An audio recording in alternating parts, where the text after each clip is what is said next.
All right, we'll go ahead and call to order the August 3rd, 2023 meeting of the Historic Preservation Commission. Can we have the roll, please? Chairman Lane. Here. Commissioner Sibley. Here. Commissioner Fenster. Here. Commissioner Norton. Here. Commissioner Jacoby. Here. Commissioner Barnard. Here. Councilmember Rodriguez. Here. Thank you. Thank you. Next, we'll have approval of the July 6th, 2023 meeting minutes. And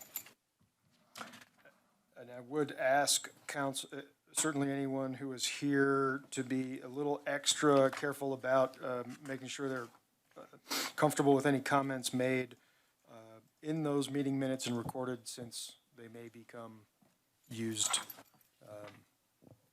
later. Yes. Would it be possible, I just had a crazy week, if we could hold off approving these? Because I know I talked a lot at that meeting, and your caution just now made me more cautious. That I can actually read them during the meeting. If you could put it till the end of the meeting, I could speed read it or put it off to the next meeting to approve. Yeah, maybe that would be appropriate if we can shift if you want to make a motion to shift that approval of those minutes to the end of the meeting. In the communications with HPC liaison, we'd like to get an update on status, so that maybe that's Sure. appropriate. So, would you like to move? To postpone discussion of item 3 to item number after item 10 or after Let's say after item 9. after item 9. That's my motion. Do I have a second? Okay. We have a motion by Commissioner Barnard and seconded by Commissioner Sibley. All in favor, please say aye. Aye. Any opposed? None. Okay, we'll move that review of the minutes until later in the meeting. Next would be a report from the chair. I don't have anything in particular to call out, so let's move on to. Sure. Yep. I just want to say that you looked really good speaking to the city council the other day. Oh, thanks. I said, I was watching the meeting, and I said to my wife, that's my chairman. Thanks. I appreciate that. All right, let's go to communications from our HPC staff. All right, I've got a few updates. First and foremost, the window replacement at 554 Collier Street that this commission denied a certificate of appropriateness for at their last meeting has been appealed by the property owner and is on the agenda for city council on August 22nd. So, yeah. So that's number one on my report. So I've been working on that appeal report in coordination with Glenn and Jeremy as well. So since it's pretty rare that we have an appeal of decisions of this board, so not a lot of precedent to work from. So the If you can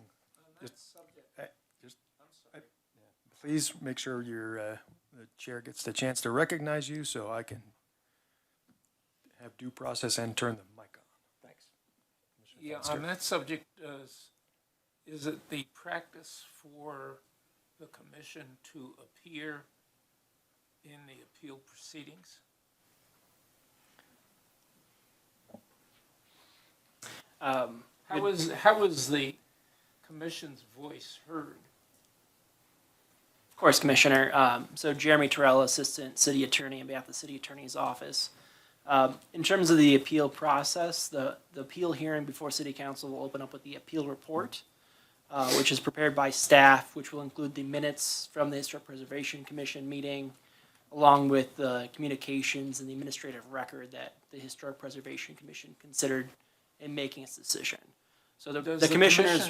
Does the commission get to see that before it's presented? Not traditionally, is my understanding. It'd be part of the published packet, so the commission can see it the same time the rest of the public will see it. There's certainly no problem with sharing it as soon as it's been finalized with the commissioners, but there won't be there's no opportunity at the city council meeting for commissioners to come and testify in support of their decision. It's based on the administrative record itself. So it's based on the minutes of that meeting along with the decision rendered by the commission. And I had a follow-up question about that since we're on the topic.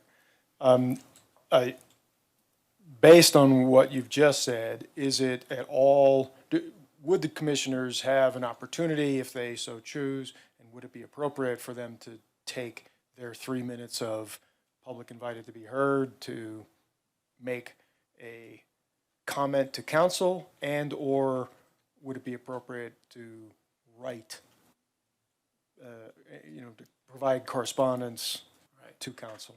My advice, Mr. Chairman, is no in both regards. It is a quasi-judicial matter that would be before city council. So under the city council rules of procedure, public invited to be heard comments may be restricted. And then the city council's decision has to be based on the administrative record, which is the record that the Historic Preservation Commission made at its last meeting. So the city council can only consider new evidence in very limited circumstances. So that would also include statements made by commissioners themselves. So it'd be at city council's discretion to consider that new evidence. And the city council is restricted in regards to what new evidence they may consider even. So my recommendation for the commission itself would be not to send any comments, either written or oral. Commissioner Barnett? Yes, I understand, Jeremy, that under the new rules, city council can restrict during the public invited to be heard. But the reason that I read that they did that was because if things were going to be subject to a public hearing, they wanted all the comments to be made during the public hearing, since that would be part of the record. And then all parties, there wouldn't be any ex parte communication, since all parties are there for the hearing. So I think the question, if I could amend Chairman's question a little bit, the question is there anything or anything in the code or procedure that would prevent a commissioner from expressing his or her view at the hearing about the matter? Just one moment, Mr. Commissioner.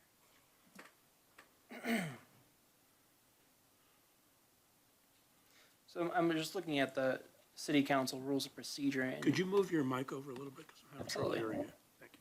Yep. I was just looking at the city council rules of procedure again, and it does say anytime the city council may hold a quasi-judicial hearing.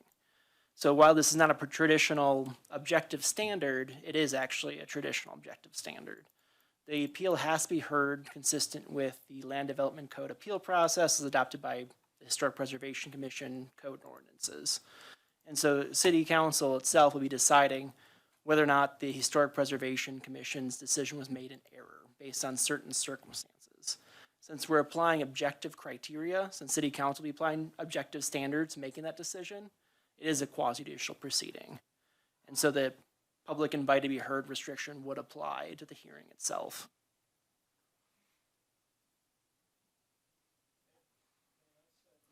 I'm a little confused because Yeah. I have followed this issue of restricting comment very, very closely. So I've read all of it and I've watched it all. And my understanding, and you're telling me something different from what I understand the decisions were, you're saying that the city council can restrict comments on the public, during the hearing process? There actually won't be a public hearing for this appeal hearing. So the only way we ever get public comment is if someone makes a request for augmenting additional evidence concerning this appeal.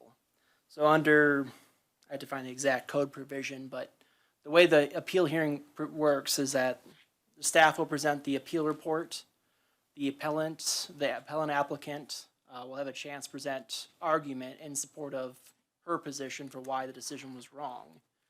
And then both staff and the appellant will have a chance to request additional evidence be presented. And city council can only consider that new evidence in limited circumstances.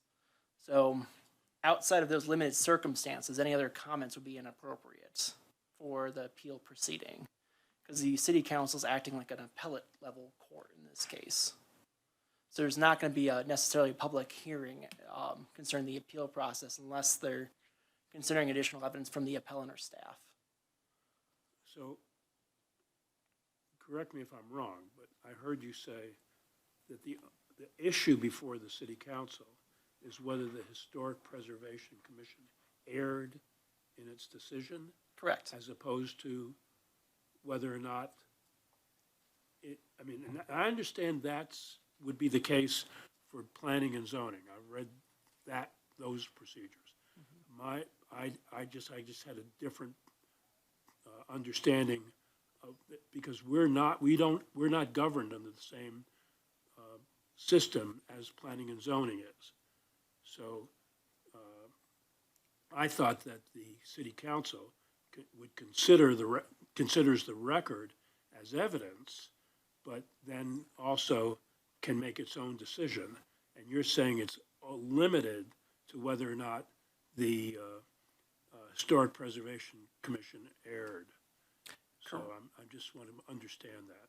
Correct. So under section 2.56220, which is the Historic Preservation Commission Code section concerning appeals, any appeal of a final decision by the commission, which includes certificate of appropriateness requests, are treated the same as under the Land Development Code. So we actually follow the procedure that applies for planning and zoning commission decisions that are final for the HPC decision in this case, because it's a final decision.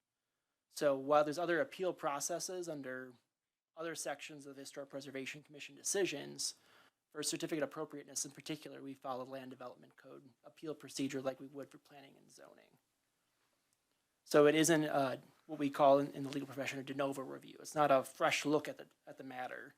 It's looking at the administrative record that Historic Preservation Commission made by making their decision and deciding whether that was in plain error.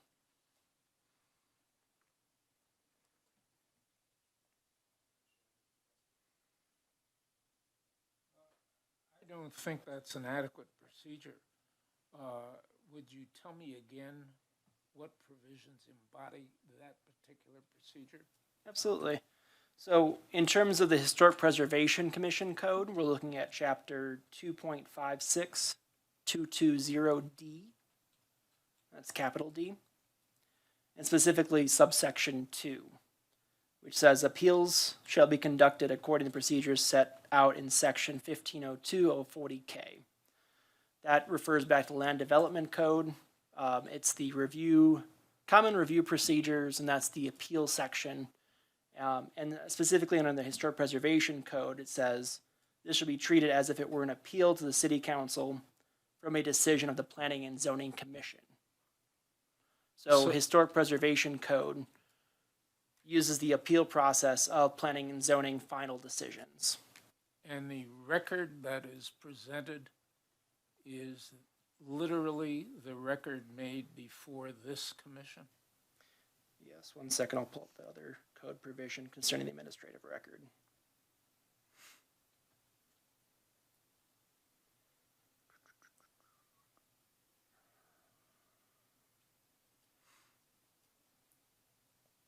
So as it concerns the administrative record, we're looking at section 15.02.040. And now we get into subsections. So that'll be subsection capital K.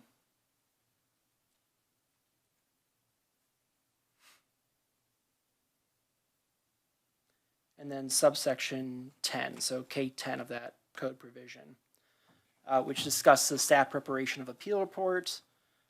If an appeal is made, and I'm paraphrasing slightly just to remove the references to planning and zoning, the liaison shall prepare an appeal report detailing the decision of the applicable decision-making body and shall include all appeal letters and minutes of the applicable public meeting or hearings. May I interrupt you? Absolutely. You used the word detailing. Does that mean the author of that appeal report has license to summarize what was in the proceeding before the commission? So the staff liaison will prepare a council communication form, which is the cover letter for the appeal report. And will that have any substance? In other words, is the view of the writer embodied in the report that's made to the council? It's not an opinion of the writer. It's an opinion it'll list the opinion of the Historic Preservation Commission. So it's a detail of the facts made. So it'll include the date the certificate of appropriateness was filed by the applicant. It'll include the decision by Historic Preservation Commission, including the reasons for their. How will we, the commission, know that the content accurately reflects what we did? That comes down to the staff liaison's preparation of the report based on the minutes that we'll hopefully be approving at today's meeting. So the minutes will reflect. We won't get a look at it, is that right? Correct. Is there any way that we can get a look at it?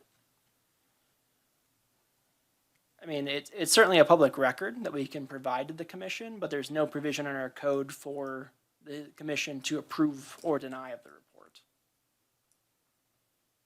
It's the report itself, as Jennifer's been working on, is literally just a recitation of the facts. So it's based on the documents that have been filed in the administrative record. So the actual request made by the applicant, the subsequent denial is noted in the decision from the Historic Preservation Commission, and then snippets of the code that apply, along with snippets of the minutes itself. I just would like to note for the record that I don't think that's an adequate basis for moving the subject to the city council, especially if we don't get to look at it. All right, noted. Commissioner Jacoby? Yes, thank you. This is a small point, but I was reading the minutes here, and at the public invited to be heard last time, Kyle Schultz mentioned that he had an equally old home with double pane windows. Since our meeting last time, I went by his house. The old portion of his home does not have double pane windows. It has single pane, as is appropriate for a historically designated home. And he claimed that his was designated, it had double pane windows. It has double pane windows in the refurbished kitchen, which I think he rebuilt about 15, 20 years ago, if I recall. Now, that's new information. I can state that now. This is a matter of public record. Is the record today used at all in consideration for the review by City Council?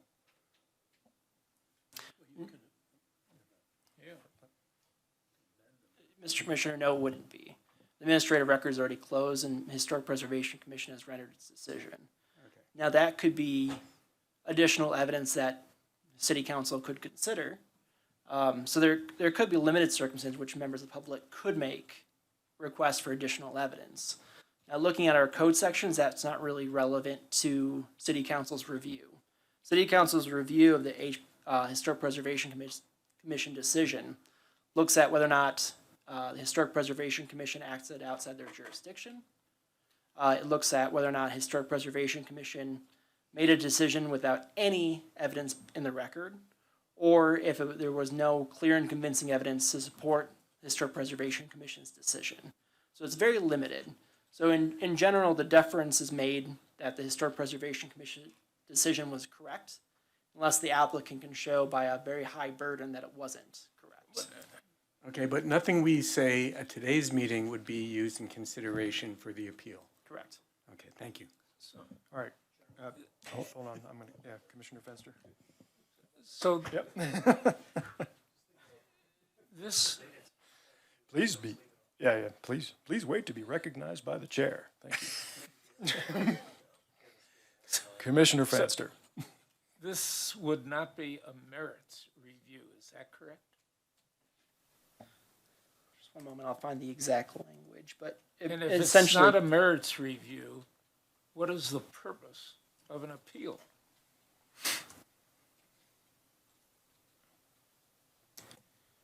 so I'm reading again from our code sections. So this is, No, I want your view as to whether or not this is a merits review by the city council. I can go read the code section myself. I've Sure. been practicing law for 60 years. I guess I don't understand your question, Mr. Commissioner. I want to know whether the, quote, appeal to the city council will involve the merits. So my interpretation of that question is whether or not we're looking at whether or not the code criteria for a certificate of appropriateness applies, or whether or not the applicant met that criteria. And the answer is somewhat yes. What does somewhat mean? Well, if the decision by Historic Preservation Commission wasn't based on any competent evidence, Says who? says City Council, Mr. Commissioner, or if it was plainly inconsistent with the review criteria, then City Council could reverse the Historic Preservation Commission decision. Short of those two elements, or the Historic Preservation Commission exceeding its authority or jurisdiction, they can't reverse the Historic Preservation Commission decision. And when I say they, I mean City Council. Thank you. Let's see. Commissioner Barnard. Yes, I have the code in front of me now, so a little easier for me. And I'm looking at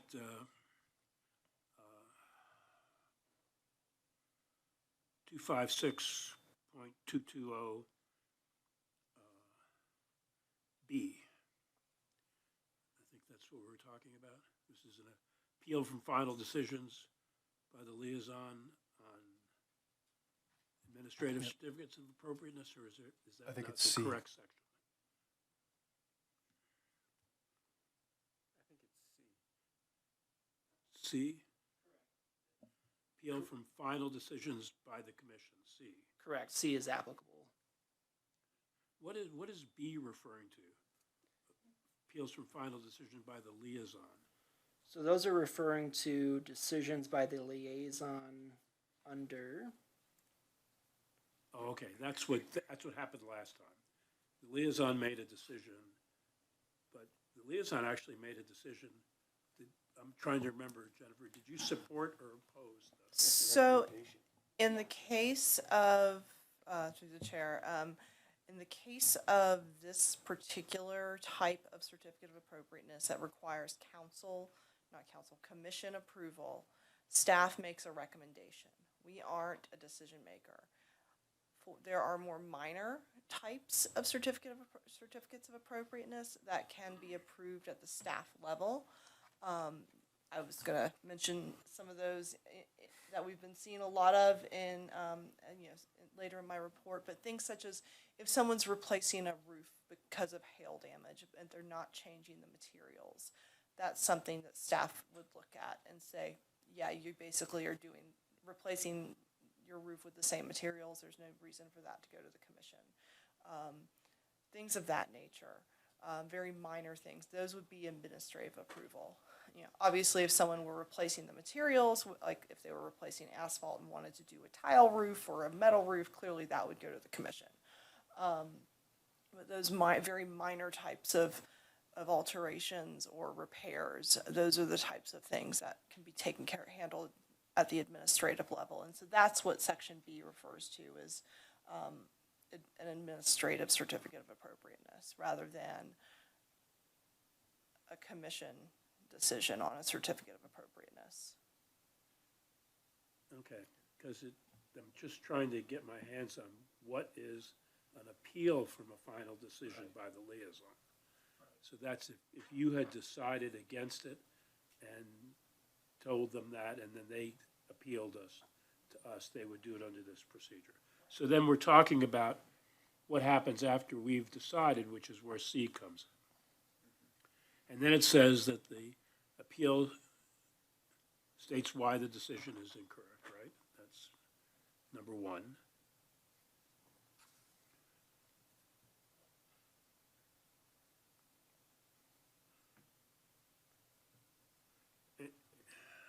I'm trying to remember what you said as far as it says it's conducted according to procedures in 1502.04K. Is that what you were referring to? Okay, so you're gonna have to look that up. correct. So we start off at in 2.562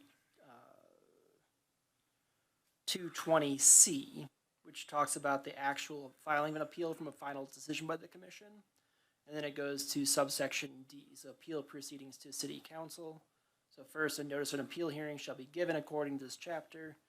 And then looking at number 2, appeal should be conducted according to the procedure set out in section 1502-040K, which is the appeal procedures for a final decision from Planning and Zoning Commission to city council. Okay.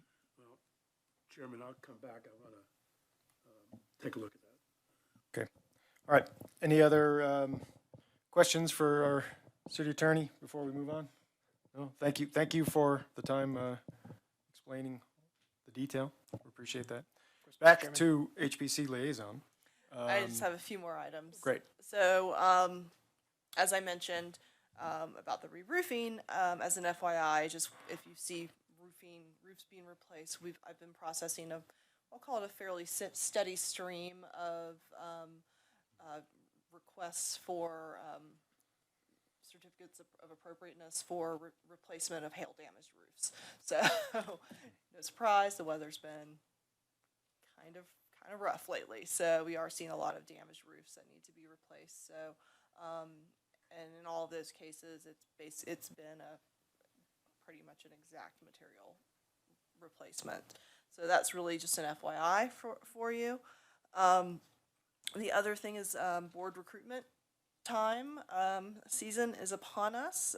So that process begins on September 1st and runs through October 13th. So I think we have one vacant position as an alternate, I believe. I'll have to double check, but we have some positions that could be filled. So if there are any folks you know that are interested, send them our way, and we will be happy to direct them accordingly.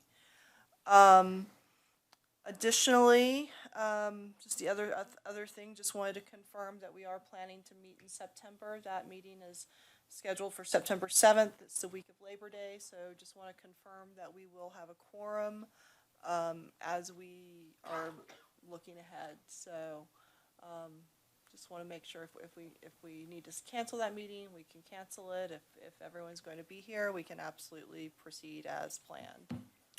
Yeah, that is the Thursday after the Labor Day weekend. Correct. Yeah. Just to be. Yes. So Labor Day is that Monday. So it's the Thursday after that week. I would say of that weekend, but. Okay. It seems like other than one person, we should be able to have bulk of the commissioners here. Okay. Great. So just keeping tabs on my little list here, I'm gonna ask again about survey plans and status of the cultural resource survey on the Tower of Compassion. Yes. So survey plan. We are working on a scope with our consultant to get that taken care of. And then on the Tower of Compassion, we just need to finalize some purchasing. Okay. What do you think timeline is on that as we? Timeline, I would like to get that purchasing stuff finalized before the next meeting and get it started as soon as Carl's able. So on the survey plan, we just gotta work with our consultant to get that scope, and, we've been having some back and forth as far as, samples that we've seen, things that we'd like to see, et cetera. So anything to add on that, Glenn? Oh, I'd say the same timeline. Okay. Well, Yep. Great. Fair enough. Commissioner Barnard. Yes, I was in another meeting today, different from this, with a member of the Kanemoto family, and I asked him who would be the appropriate person in the family to contact, and he told me it was Ed Kanemoto, and he gave me his phone number. If you want me to, I'll give that to staff, or how do you Yeah, want to? that'd be great. Yep, feel free to email that to me. Okay. Okay, thank you. Anything else? No? All right, any questions for our liaison? Commissioner Jacoby. Yeah, a quick question just about, and there's probably no hard and fast line here, but I'm curious when liaison can make a decision and when it comes to the commission. The example I'm thinking of is a historically designated home where I know they're replacing a door. And I said, well, I don't recall hearing about that. And she said, oh, I went to planning and talked to them about it. And apparently it was approved. They also made a change to a fence that apparently was not pre-approved, and they said they heard about it, and so they were very careful about coming to you for further recommendations. And so I'm not sure where the dividing line is. It just like replacing like that we don't see, or is it minor? And then you have to define minor, but minor alterations as well. So I don't recall processing a door replacement. If it were a different style, I probably would have sent it this way. Obviously, if they were replacing, typically if it's something, if it were a historic door, I would absolutely send it this way. It's something I would, if it needs a building permit, obviously they're getting something in writing. Fences, usually when people are doing fences, it's essentially not something that's a historic component of the home. So that's something that we really don't feel is necessary to send to the commission as well. So typically those aren't a component of the home. They aren't usually referenced on I would take a look at the cultural resource survey for the property, and if the fence was listed as something significant, then I would bring it here. But if it's not, then that's something, it's not a permanent alteration to the structure, clearly. Doors get a little tricky. If it's a 1980s special, there's a little more leeway on that one. It was a newer door from a previous Okay. edition, so maybe that's why we didn't. It could have been that as well. Yeah, and I can say that we have had discussions as a group, an HPC group, in the past with staff and trying to sort of guide as a commission when we think where the line is. Mm-hmm. It's not really clearly defined in the code, and there's a lot put on on staff to make the initial determination. So, Yeah, and the other factors would be, is it visible? Is it something visible to the street? Is it something being done to an original portion of the house that was referenced in the cultural resources survey during the time of significance? So there's a lot of it depends there. So. okay, great, thanks. Any other questions for staff? No? Okay, we'll go ahead and close that portion of our agenda and open the public invited to be heard for topics other than anything on the agenda. Seeing no one in the audience, we will go ahead and close the public invited to be heard.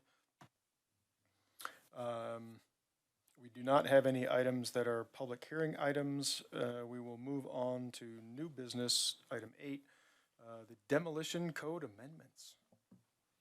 Mr. Chairman and Commissioners, I won't go through the whole history of this. I'll just pick it up in April when we polled you. I think I had a conversation with the chair just trying to get an idea because I came into this process about halfway through and maybe we lost our way previously. So we did a little poll and decided what was really important for the HPC.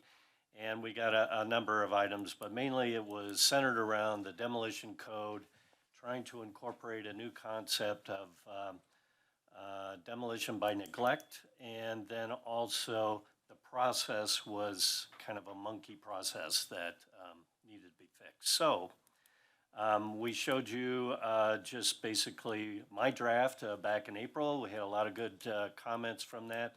Jeremy has spent a lot of hours on it and I think really made it a good document. So if you feel if you feel it's worthy, we are going to ask you to make a recommendation to City Council. We can just jump to that right now if you'd like, but I think you're probably going to want to go through each page, so I'm just Yeah, I'd like to joking. roll through and just to hit as we go. I mean, obviously, some of these are housekeeping items, but any of the major points I'd like to hit in order, discuss any, kind of bit by bit, move through, Absolutely. make sure as we go, everybody's okay with what we're doing, move down, and rather than Yeah. sort of shotgun. And I'll put it up on the screen. The only other thing I wanted to add is if you do make a recommendation, We have it tentatively scheduled. We're really getting kind of backed up with city council, and we have budget in September. We have it tentatively scheduled for what we call a zero reading, so it's just kind of to give the concepts to the city council and kind of explain how we got from point A, which was kind of the historic preservation overlay, to these amendments to the existing chapter 2.56. So that would be October 10th right now, tentatively. And then, can I do it from here? Excellent. Can I make it full page? No. Okay, with that, yeah, let's just go through and I'll kind of explain why the certain red lines were made, and please ask away. Yeah, so I would say if we can hit the definitions section first, we'll just run through those changes and then pause and discuss. Maybe that would be a good way to chunk it out.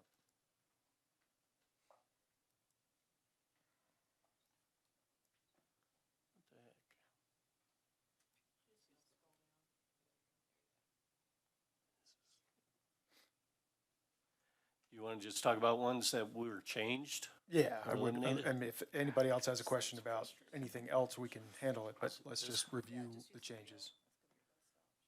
Okay.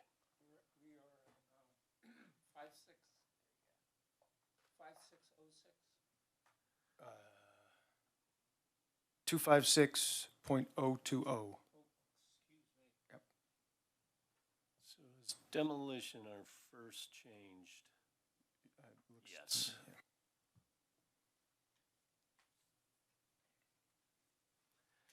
So I think part of what we realized is, to a certain degree, we define it here as far as what is demolition. So I think what Jeremy figured out is, does it really matter whether it's partial or it's complete demolition? It's all addressed in the same section. So we added in this definition. I think this might have been in the original draft that you saw on April 1st. We just added the specifics of exterior facing a public street of a property. So I don't think there was any major changes here. But we'll get into the why there isn't a partial demolition in a future section. Anything at all? And then let's just cover the whole thing. So then it looks like we've just basically deleted two other definitions that no longer are appropriate to include. Is that right? Right. We actually, the historic property was added early on because I think the thinking was we would reference that section in a lot of different places. So it's better to define it here and then just say historic properties. It really only shows up in the demolition section. So we just took the words from this and dropped it right into that section. So it made this definition not really necessary. Okay, all right. So discussion about the demolition definition. Are there any commissioners that would like to comment on that? Is everybody, I mean, I think the essence of this was to try to avoid the Boulder, everything's gone but the front facade, therefore it's not demolition, right? That's the essence of it. Any further questions or discussion? No? Okay. Commissioner Fenster. Yeah, 50%, excuse me, 50% or more of the exterior walls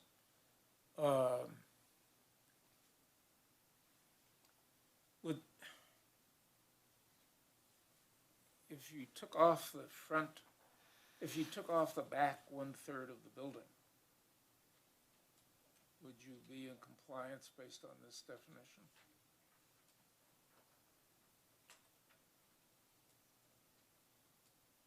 I believe so. Well, then it begs the question of whether that would be a significant problem in some instances where there is a historic integrity to more than the front half of the building.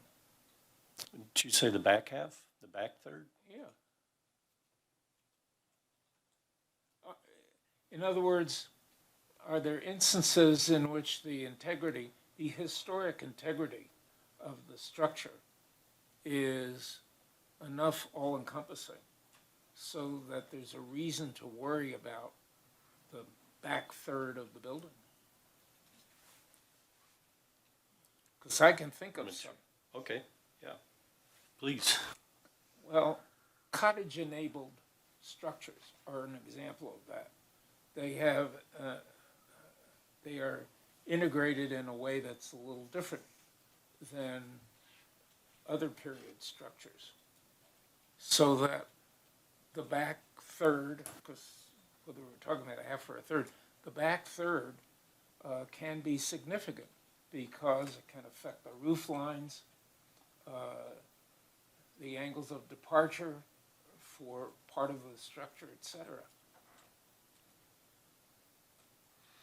So maybe if it said something affecting the integrity of the front facade or something, because I think we do put more emphasis on the public view of a historic structure. Sure, but some in the cottage period aren't so easily defined that way. Right. So it might be a landmark for more than architectural reasons. Is that what you're saying? Partially, yes. Partially, yes. But I'm worrying about the integrated design that particularly cottage structures of a period had.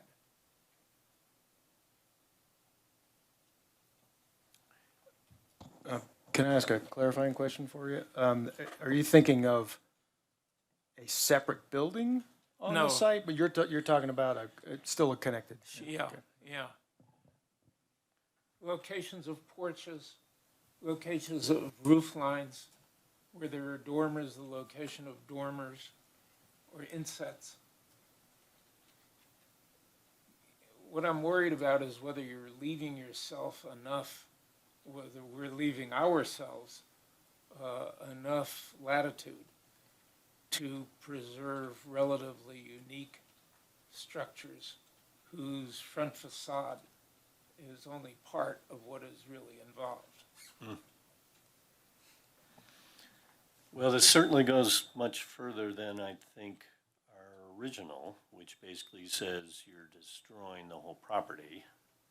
So it's a step in the right way, but I'd be happy to hear other alternatives. I mean, I don't think this is unusual from other cities in the area as far as how they define demolition. It seems, if I may, Glenn, it seems that what Commissioner Fenster is describing perhaps would be a more extreme exterior alteration that this commission would need to approve regardless. So it may not be demolition per se, but it would be an exterior alteration that would warrant approval of this commission. I mean, the question's fair. If somebody has a landmark property and takes off the back half, 49% of the building, are they not required to get approval for that? Because if that were the case, I don't know that that's really our intent. I would consider that to be an exterior alteration that would require approval of this commission versus, Right. Yeah, I was kind of thinking along the lines versus going into the building department and asking for a demolition permit. yeah, and if it were a They would be landmark, the before you. building permit would be flagged in our system. They would contact me and I would say, yeah, no, they need to go to the commission to get this to get this approved. Okay. So we have multiple safeguards Yeah, to, there's a few fail safes in there, okay. a few guardrails, I should say. Any other commissioner comments? Okay. All right.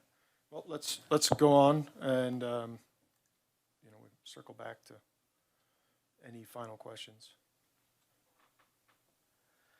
We eliminated local, excuse me, local preservation organization because we don't have any. And certainly if we do, we could certainly add it back in, but that was the main reason for that. I think it probably came over from whatever code we copied it from. In fact, I don't know of an example. Maybe somebody knows what a local historic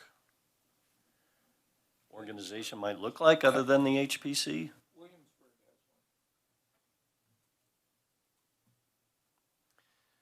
My dang computer just shut down, so please stand by. Well, I guess it doesn't matter because I have it up here. All right.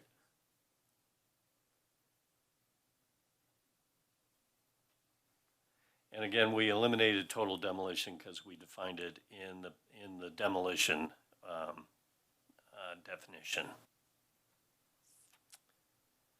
This is all unchanged. Powers and duties are unchanged. Commissioner Jacoby, you had a question? Just getting back to local preservation organization, the Callahan House Board is a city board, but would that be appropriate? And again, I don't know if it would ever make a difference here. Yeah, I hadn't thought of that. And that's specific to that particular site. Right. St. Vrain Historical Society is historical, but I don't think they're involved with preservation, but that's another organization in the city that's independent. Yeah, and where it showed up, and we'll get to it, is another group that could bring forward a district or a landmark other than the commissioners or the property owner or city council. So that's where it did pop up in the ordinance. Okay, criteria for designation of landmarks in local historic districts. And so there was a lot of rearrangement here. It was very redundant from what we had before. So section A really is talking about somebody coming up, an owner coming in to get your approval of a landmark designation. This is criteria that we showed you back in April. It was some criteria that was suggested, I believe, by our attorney that we hired about a year ago to take a look at the ordinance. So it's pretty identical. It is identical from what you reviewed back in April. What we've done in this section is just rearrange it and try to make it not so redundant. Then we go into B and we talk about what it is to create a local historic district, and it's made up of a lot of landmarks that meet the criteria above. And then we have section C, which is designation of a landmark without the consent of the owner. Must require the satisfaction of the following criteria. A petition signed by 100, we just simplified it to registered Longmont voters versus referring back to the charter, because I don't know a lot of people will look back at the charter. So this is a commonly understood comment. The proposed landmark meets one or more of the designation criteria in that paragraph A. The council finds that the proposed landmark has extraordinary historic significance. That is actually defined in the definitions, and that's something that wasn't changed. Let's see, there's some references that changed just because we moved some sections around. That's paragraph 5. And so on. So that is that section. Not a lot of major changes there. And then we go into the process for designation of landmarks. Just added some clarifying language. Here's where we remove local preservation organization. Kept all these requirements the same. The reference changes in C1.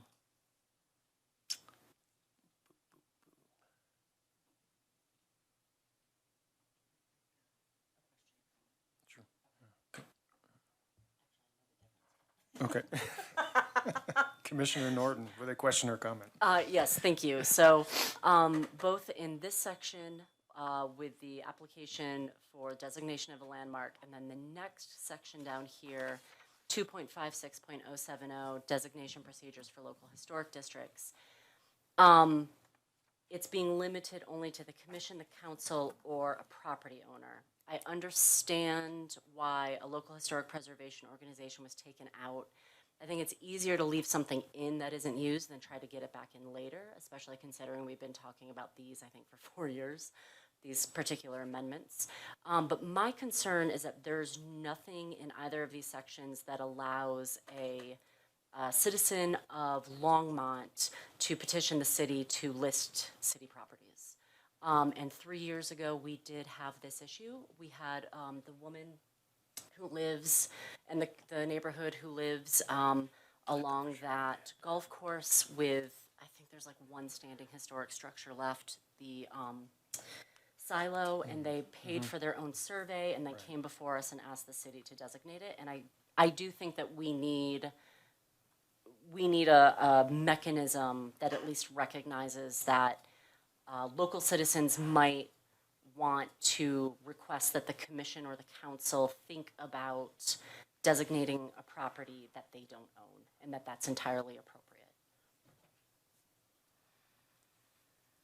I think there is an opportunity. I guess I'm looking at 2.5607 for a district.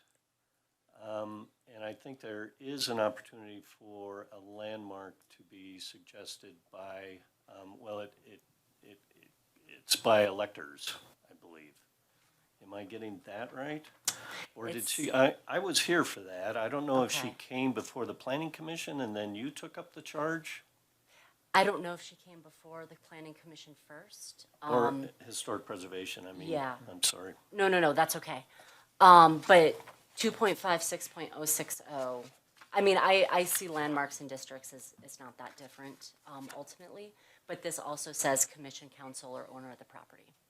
And so I think, to me, that those should be, those should have the same language of who's allowed to, who has the opportunity to bring forth nominations for designation. And perhaps, okay, so perhaps the I'm trying to think of the unintended consequences. So let's just say we said, okay, Always. we can say, well, let's just put an application for a designation of a landmark can be submitted by a registered voter. That particular case was a town-owned property, right? Right. And so Yes. I don't think it would be appropriate to open up the landmark designation of someone else's personal home by a citizen, or another sort of random Yeah. citizen, if you will. I I- think that's where that could get dangerous. I agree. I think the only example that I know of that's a little bit different is there is and it's not here, in Chicago, there was a historic housing complex that had originally been built as essentially Section 8 housing, which is not the correct term, but there was a historic community of African American residents who were not the owners, and they did end up succeeding in convincing the owner to have a designation, but I think that we need, not that non-owners should be able to designate other people's property, but there should be some sort of mechanism where people can come forward and be like, this property is important to the community for these reasons, even if we're not the owner. Like, how can we make a designation? So I don't know if that's an appeal to us as a commission. I don't know if that's an appeal to the council. Just allowing for community ownership of things that they might not legally own. Right. And so I guess my response in thinking about Okay. this would be, anyone can come here to the commission, to city council, without coming to us, or to the property owner. Just as really the Kanemoto is an example of that. Let's just say Rick was a citizen not on the HPC and came here and said, you know, I've got an idea, we should Right. designate the Kanemoto Tower. Okay. Right? It came to us, we, as a commission, said, that's a great idea, let's do that. That feels like a good way to have a filter, but still Okay. enable that process. Okay. From my perspective, I'm happy to hear anyone else's.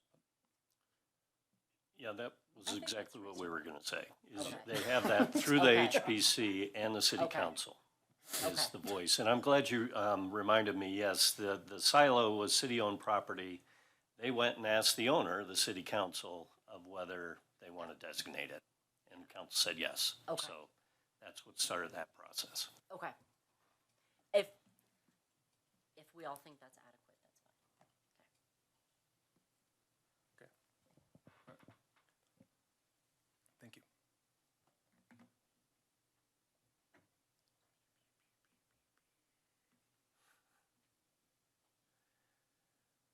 We added local in a few of these, and again, we took out local historic preservation organization. And this is an area I did want to talk about because we did change the number of folks that needed to be included, signed on for historic district from 25% to 75%. And I think my feeling was that it's more effective to have that grassroots support from a large majority of the owners versus 25% and that mess coming here, basically, to work that out.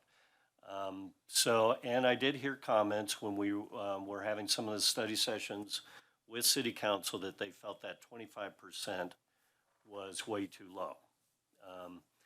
We use 75. I think it was suggested at one point in one of those meetings, 80% would be maybe more appropriate. I think we use 75%.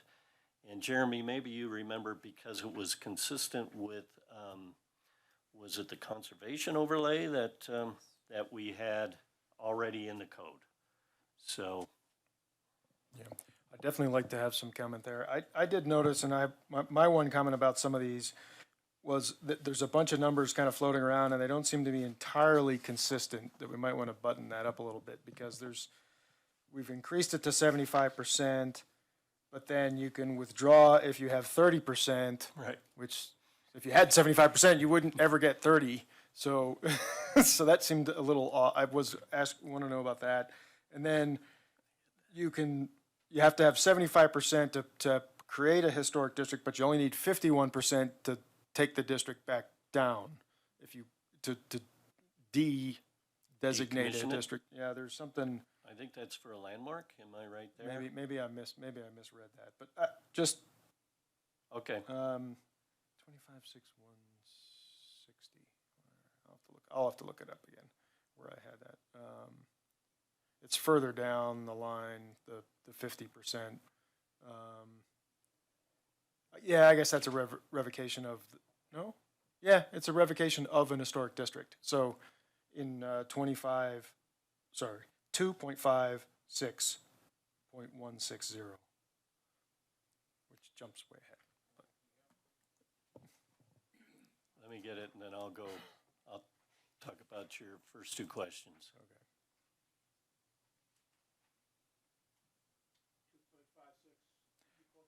2.56.160, revocation of designation. And it says, a petition for revocation of an historic district may be submitted by owners representing a minimum of 51%.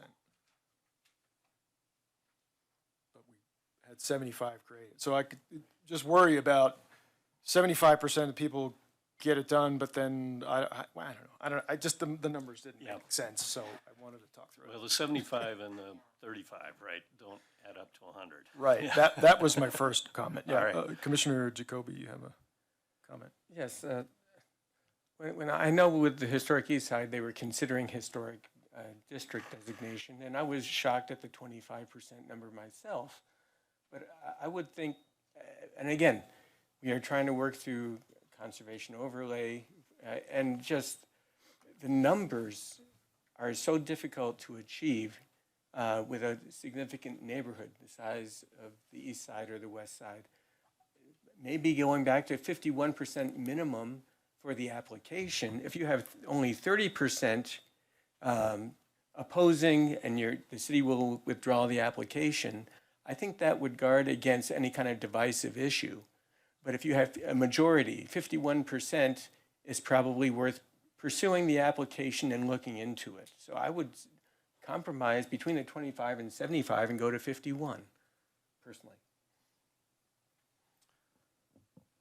Well, first let me explain the 75-35. So I think our thinking was, let's make it a little bit more difficult for folks to not just the 25%, because if you have 75%, you know there's potentially 25% against it. So to get it withdrawn, we wanted somebody to have to change their mind, basically 10%. So that was the reason for that. Here, it was such a low amount, we wanted to make it more difficult for somebody to revoke, so we bumped it to 51%. I think that was our thinking. Now we go back to Rick, that maybe it should be a different standard.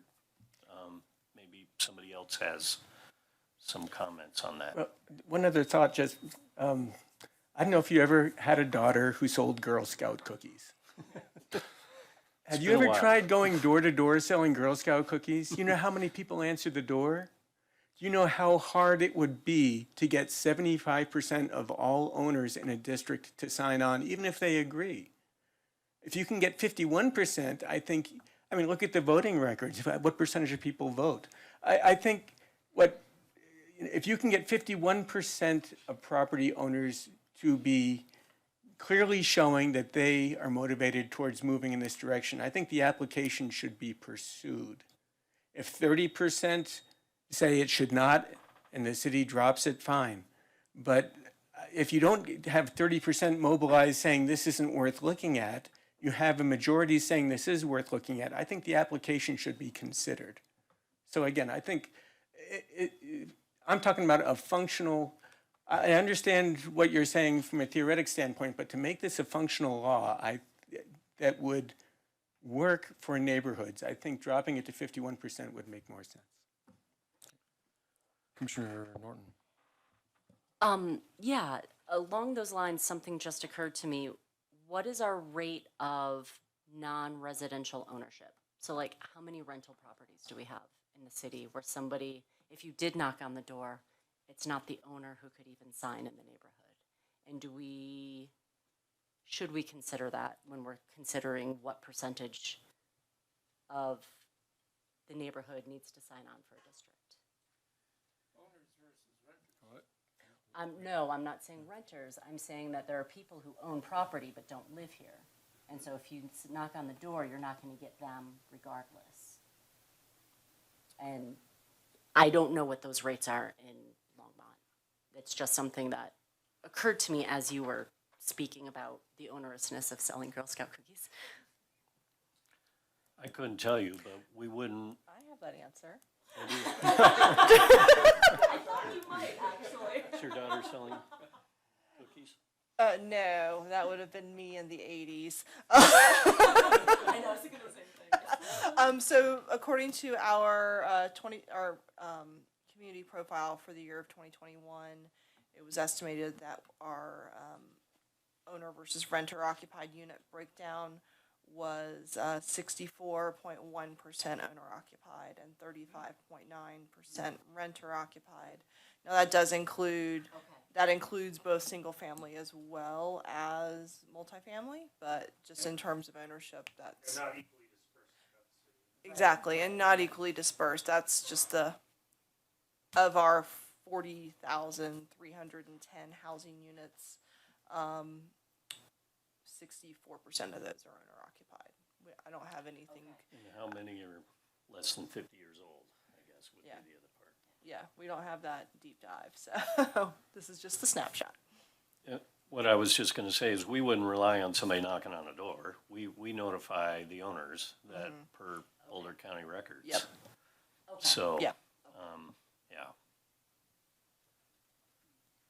Still, I think Commissioner Jacoby's point is a fair one about just getting, even if you are notifying, getting somebody to respond to the notification, to see the notification in the mail, and maybe 75 is a overburdensome. I mean, especially based, if you just take that average of 64% or something are owner occupied, maybe a 51% starter is the right is a better number.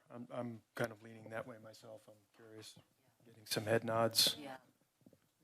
Okay, all right. So I think if we can change that 75 to 51. That is your recommendation.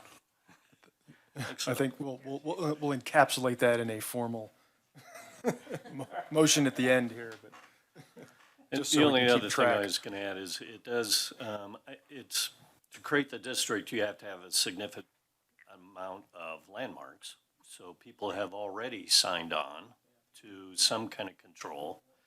So I think you have people that are predisposed to entering a district. But that's my 2 cents. That seems fair. Okay, all right, so that's our one small change so far. Okay, then, the 51% for, revoking, is that number okay? I think that, yeah, I mean, I'm 160. not bothered by that anymore. Okay, Thank you for the clarification.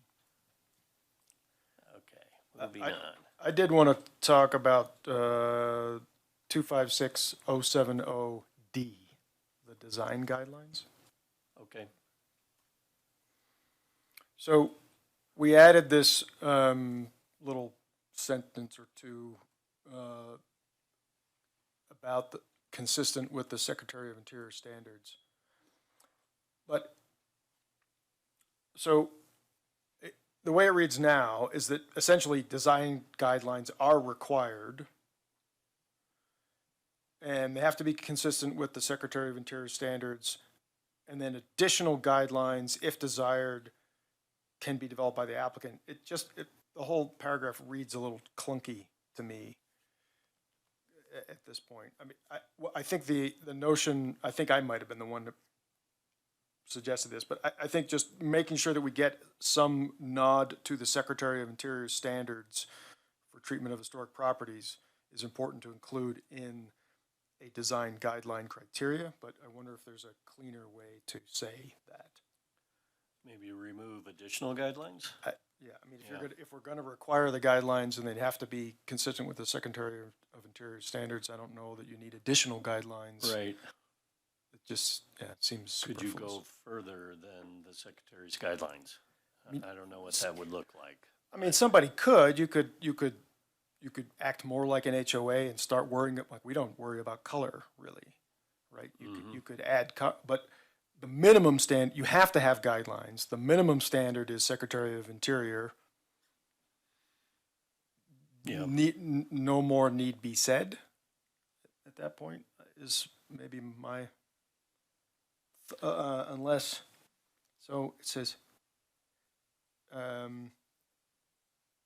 honestly think we could just strike the additional. So strike additional and strike if desired by owners within the district. Guidelines shall be developed by the applicant and owners of properties within the proposed district, blah, you can keep all of that. It's just the reference to additional guidelines if desired, I think, is muddy. Okay. Let's see, Commissioner, Commissioner Fenster, you're on next. Commissioner Fenster. I just had, in D, the first line, I suggest that we strike appearance and insert integrity. Where are you? First D. sentence? Appearance, I think, might not be Oh, an oh, adequate oh, oh. word, and I would substitute integrity.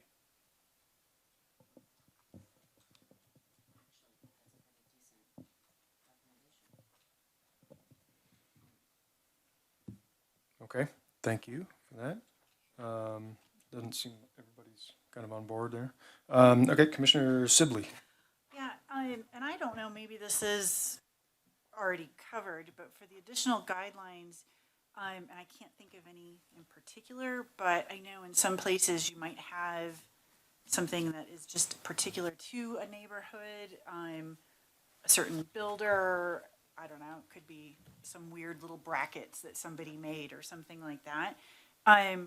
maybe those things would be covered by the Secretary of Interior standards, but I could kind of see that maybe in a neighborhood or in a district or something, there could be some odd little quirky thing that should be protected that's local.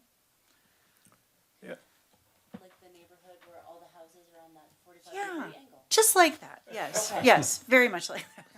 So, yeah, thank you. Yeah. Though I don't know that that wouldn't be covered under guidelines, right? It's just the guidelines have to be consistent with the Secretary of Interior standards. You develop them in this way, right? Feels to me like it's just You're one broad. saying, Mr. Chairman, if it was something in addition, it should still be covered by the Secretary of Interior standards. Correct, and that's really what I guess I'm trying to make sure is that we don't somehow bypass Exclude the something? Secretary of Interior standards by creating some other, because it allows some other process. You know, this is our Bible, if you will. We ought to make sure that's the foundational document. Okay, we're all on board with that? Good. Consensus by head nod, thank you. Okay.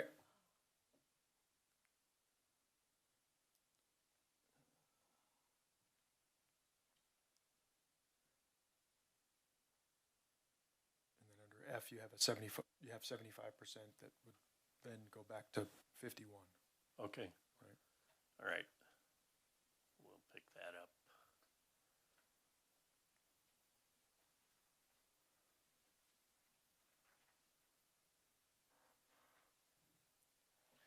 Okay, this section actually got incorporated in the end, so that's why this was deleted, and again, 256150. Oh, okay. Yeah.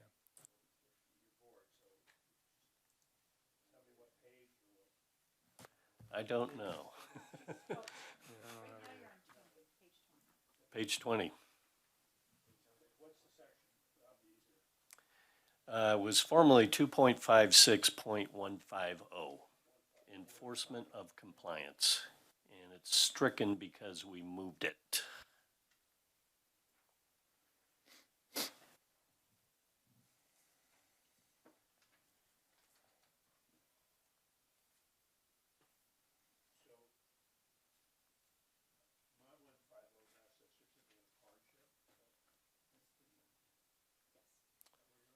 You must be looking at the clean version, right? Oh. You're exactly where we are, yeah. Right.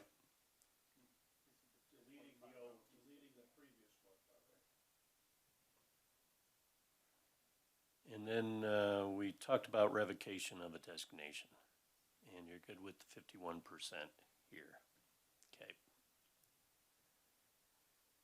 Some reference changes.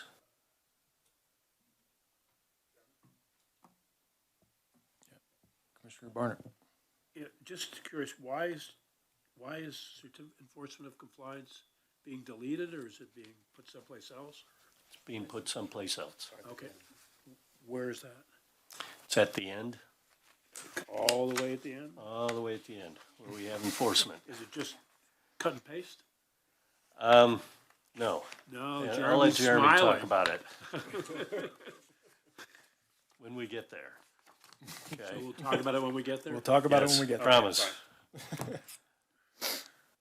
Okay, now we get to the meat of the matter here, which is review of permits for demolition and moving of undesignated structures 50 years of age or older. So we put the 50 years back in place. We kind of took out the section about if it's a dangerous building, as designated by the fire chief or building official, that's an exception. We moved that to another part. It's still here. So we included 50 years old within the original city subdivision, any structure. And then we put some additional standards in two, which is that historic property definition. And that includes outside of the original city subdivision, any structure identified in an architectural or cultural resource survey, district nomination, or adopted preservation plan and considered eligible for designation as a local landmark or listing on state or federal registers, or determined to be contributing resource with a national or state register or local historic district. And I think for the most part, that was the language that you saw. Well, no, in April, we had something much different, and we threw that out. And then here's 3 and 4 isn't necessary because we put an exception here that structures that are 50 years of age or older are exempt from review under this code section if the structure has been determined to present a dangerous condition by the fire chief or chief building official. The structure or portion of the structure proposed for demolition is not structurally sound. Despite evidence of the owner's efforts to properly maintain it. And then we eliminated, we added the additional, the structure or portion of the structure being demolished cannot be rehabilitated or reused on site to provide any reasonable use of the property. Hold on. Is there one more? Okay. Commissioner Fenster. Yeah, why isn't number 2 subsumed by number 1?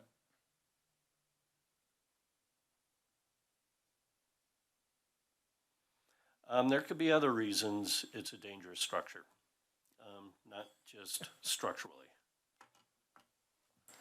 It could be dangerous, but not having been condemned Yeah. formally. Oh, I think that's what 2 would capture.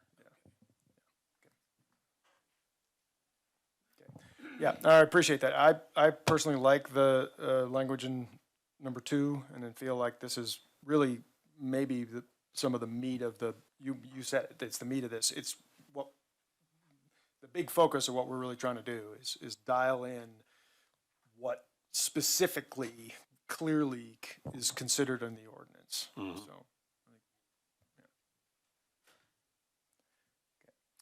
Now we talk about changes to the process. If you remember, it was first a council member and the liaison would look at any demolition permit and decide whether it meets any of these standards. If it didn't, then they would make that decision. If it did, they would bring it forward to HPC. I think everybody universally was concerned with a liaison and a council member. So the change we made is that is the chair of the HPC or your designee, and the liaison that would look at that permit request and determine whether it meets that standard for review by the commission. yeah. And lest anyone think this is a power grab by the chair, in C and D, I would like that chair or their designee to be Follow throughout. followed throughout, just so that it's clear, Okay. if that's not, unless anyone objects. Yep. Commissioner Norton. Rather than being concerned it was a power grab, I was concerned that we might be putting too much work on the chair, who I feel like might already put more work into these meetings than some of us. Well, that's also, it gives the opportunity for the chair or the designee. So in other words, it's a representative from the HPC, which is the point, right? So the whole point is that the HPC is by ordinance made up of technical, or, has a minimum amount of technical people on it, right? So they really do have a better understanding of this than, an average layperson out there, whatever their experience might be. And so that's why it matters to have an HPC member and the staff liaison involved in the process versus burdening a council person who isn't involved in that process. So. I'm not sure who else that would be, because we thought about that. So, no guts, no glory, I guess. Grab that power, Steve. You wear it well.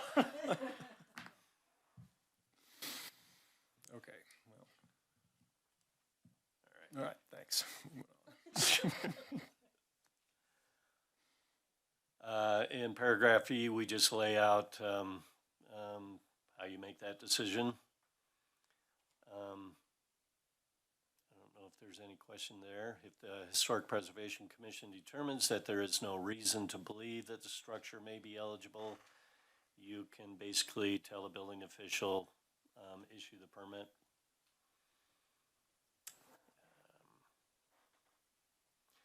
Yeah, here's where if the council finds there is a reasonable cause to believe the structure is eligible, there's some opportunities for the city manager or their designee to negotiate with the owner to help them reach a reason to save it, basically. Let's see, I've got a couple of commissioners. Commissioner Barnert first here. Glenn, I'm looking at E. First word that hits me is determines. Yes. And that's not clear how that determination would be made. I mean, because we're pretty specific in other parts of the code on how we make determinations. And then secondly, when you go further down, the rest of the paragraph says, if the Historic Preservation Commission determines the structure, again, and the commission would reach a determination under some process, which is not clear, and then then a hearing is set after we make a determination under some process, which just, I mean, it could be just, we take a vote. We don't listen to any comments or anything. And then we could have, and then if it's without the owner's consent, then we have to set a hearing. I mean, it's just, it doesn't seem like this is really worked out clearly, in my mind. Well, let me go up a paragraph. Yeah. And here it states, a public hearing shall be set before the Historic Preservation in accordance with the public hearing standards. So that Where are you reading from? determination is I'm sorry. made in a public hearing. It's one paragraph up, D. So this is, the liaison and chair says, yes, we need a hearing. We set a hearing for the full board, for the full commission.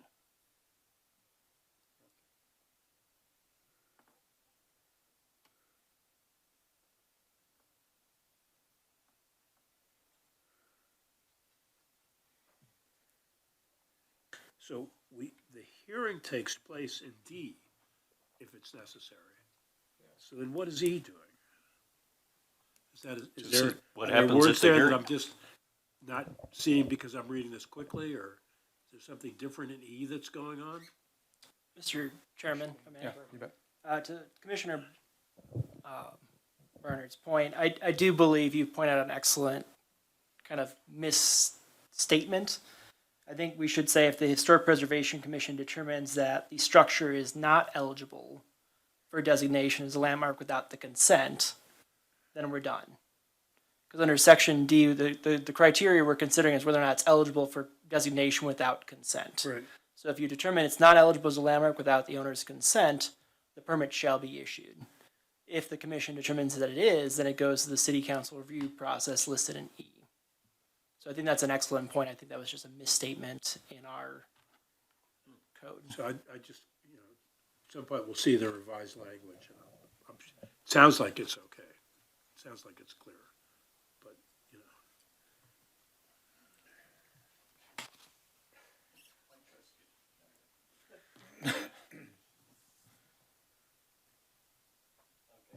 know. Okay, I think so.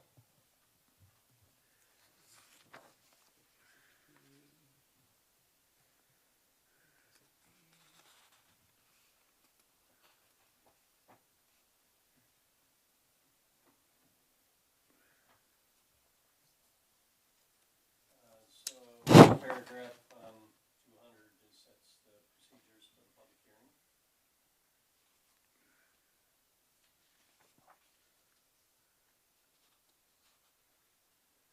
Talked about appeals. Do we have any changes?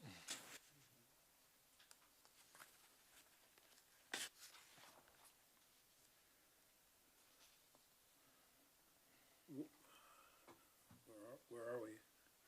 Now we're jumping to 2.56220. I can't hear you, Glenn.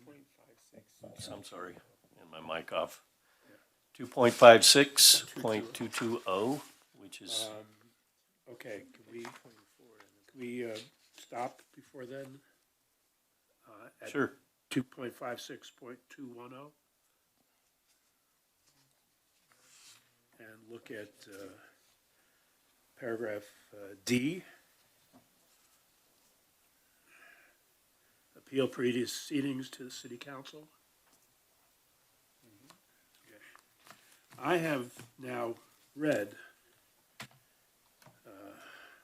quickly 15.020.040.k. And I have to say, first of all, it cannot be read when you're looking at what it applies to at the Planning and Zoning Commission. You can't read that without understanding the previous paragraphs, because they talk about the Planning and Zoning Commission operating on a quasi-judicial capacity or in a legislative capacity. So it's talking about two different ways that the Planning and Zoning Commission can act. None of that applies to us. So when you're talking about appeals from it, it's a fairly complex process, which I don't think is necessary. I don't see why we can't state here what the appeal process is, because our process for reaching decisions is maybe 180 degrees different from how the Planning and Zoning Commission reaches, and the conditions under which we reach decisions are different from the conditions and law under which they reach decisions. So I don't think we should have our appeals. I don't think the reference to 15.02.040K should be, I think that should be taken out. Because I don't see why it's necessary. I'd like to get the city attorney's opinion on this. I do think that we do in fact act both as a quasi-judicial body and otherwise here, because when we are, basically anything that's not a certificate of appropriateness is one type of action, and certificates of appropriateness are quasi-judicial review. That's why we have this standard in place, so, yeah. Sorry. Now that I've learned how to do it. I can't see I didn't see it. All right. I understand that sometimes it appears that we could be operating in a quasi-judicial manner. But the fact is that the law says nothing about, in the HPC code, says nothing about acting in a quasi-judicial manner. And I would compare that to the code for the Planning and Zoning Commission, which specifically states that it's acting in a quasi-judicial manner. It is not a question of interpretation. It says, in a quasi-judicial manner shall do this, in a quasi-judicial manner shall do that. So when it appears that the Longmont City Code, when it's telling a body to act in a quasi-judicial manner, it states it. It does not state it anywhere in the HPC code. Now, second thing is, well, are we acting in a quasi-judicial manner? And the answer that I've given to Glenn in previous correspondence is quasi-judicial means that the decisions that are appealed can only be appealed on the basis of whether or not we exceeded our authority or whether we did something wrong. Whereas, I have to read this a lot closer. I'm still not comfortable with the fact that the appellant to the Windows decision isn't going to be able to present additional evidence or that other people can apply and talk about it. So, but just without getting into that, just generally speaking, I don't think we act in a quasi-judicial manner. I think we are a commission of the government that acts, and we make decisions, and those decisions can be appealed. Quasi-judicial means you're acting almost as a court, and so that if you want to appeal the decisions de novo, you have to go into a court of competent jurisdiction in order to do it. That's not what we do. We just make decisions and the city council reviews it. Now, where we're having a difference of opinion here is that it appears that the city attorney's view is that we can only, the city council is not going to be looking at, can only decide that very simple issue of did we exceed our authority or do we act in a manner inappropriate or something like that, and isn't going to be taking any evidence contrary. If that's the case, I'm confused because I don't read the law the same way. Okay. Commissioner Fenster, if you have, you want to comment on this particular issue? Because I want to go to the city attorney, but I'll give you the floor here first. Yeah, I think our process is legislative and not judicial. And a legislative process may encompass a determination that is not appealable or only partially appealable or fully appealable, but it's legislative nonetheless. And I view what we do as legislative in nature. Okay, thanks. So, city attorney, please clear this up for us. I'll do my best, Mr. Chairman. So respectfully to Commissioners Fenster and Barnett, the city attorney's office opinion is that HPC does act as final decision maker in a quasi-judicial matter for three different circumstances. It's one, the denial of an appeal application for economic incentive under 25690, the determination of a certificate of appropriateness under 256130, and then also the determination of certificate of hardship under 256160. For those three specific applications, the Historic Preservation Commission is the final decision-making body, meaning that if a certificate of appropriateness is granted, it never goes before City Council unless appealed. Similarly, if a certificate of appropriateness is denied, it never goes to City Council unless appealed. That's what makes it a decision-making body. For those three criteria, they're objective criteria that the Historic Preservation Commission is applying. It's not a subjective legislative standard, it's already determined by code. So the Historic Preservation Commission is deciding whether or not those criteria are met for those three applications. Compare that to designation of a landmark or district. There, it is a legislative action. Historic Preservation Commission is looking at criteria, making a recommendation to City Council. So those are not quasi-judicial, those are legislative actions. Thank you. Would it make sense if that is clarified for the planning commission, but is not expressly stated in this ordinance? Does it make sense to expressly state it in this ordinance since we're making these changes? We can consider it, looking at the Planning and Zoning Commission, the Land Development Code as a concerned Planning and Zoning Commission. We actually don't define in our code, when planning and zoning act in a quasi-judicial fashion specifically. We just say they act in a quasi-judicial capacity when it is the decision maker on a development application, period. We don't define the development applications. So we could add a code section into 256 saying that Historic Preservation Commission acts in a quasi-judicial capacity when it is the decision maker on development on an application, period. And we would then add a legislative one saying that Historic Preservation acts as a recommending body for those legislative actions by the City Council requiring ordinance for approval is what Planning and Zoning Commission has. So we can include that if the commission would like that clarification. Okay. Let's see, Commissioner Fenster.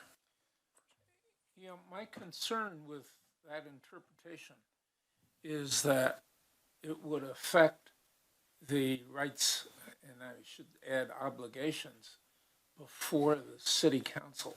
In other words, if the determination by this commission were legislative in nature, the rights of an appellant afterward, and the powers of the city council would be different than if it were adjudicative. And I make that distinction based on my knowledge of the parallels in federal legislation and federal constitution, just as matters of principle. There is a difference, and the difference alights when you are on appeal before the city council. So my suggestion is that that subject be looked at again, because it could affect the rights and obligations of the parties when they go to the city council. And Commissioner Fenster, to your point, the Land Development Code, the appeal section of the City Council is based on a DEC action, or a declaratory action in state court. So our Land Development Code under 1502 040K is actually directly following a declaratory action under Rule 106 for state court. So we're using the due process standards, which is why we're looking at quasi-judicial due process standards when we're looking at our appeal process from HPC to City Council once a final decision. So I think we've already addressed that point, but I understand your point, Commissioner. Thank you. Commissioner Barnett. Yes, I'm just asked you to take a look at, I lost it again, sorry. This machine works its own will. 15.02.30. Let me find the, sorry. Okay, hold on.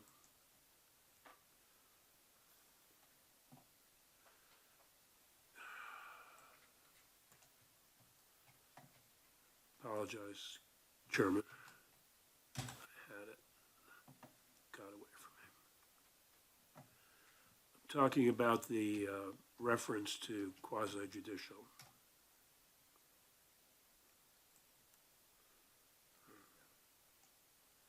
Okay, so it's 15.02.030, review bodies, and it's B and C, mainly B and C. And in B, it says the Planning and Zoning Commission, decision-making, parenthesis, quasi-judicial, close parenthesis. The P and Z, meaning Planning and Zoning Commission, acts in a, and it refers to its original, where it originates, chapter 2.32, acts in a quasi-judicial capacity when it is the decision maker on a development application. The Planning and Zoning Commission determines whether the application meets the requirement, and like a court, bases its decision on the evidence that is contained in the record of the public hearing. And then review actions, and then it talks about when it acts as a legislative body, and then appeal actions when it performs appeals based on a quasi-judicial capacity. And then it has all kinds, it has whole other paragraph I don't need to read here. My point is it's extremely detailed as to when it's acting in a legislative or quasi-judicial capacity.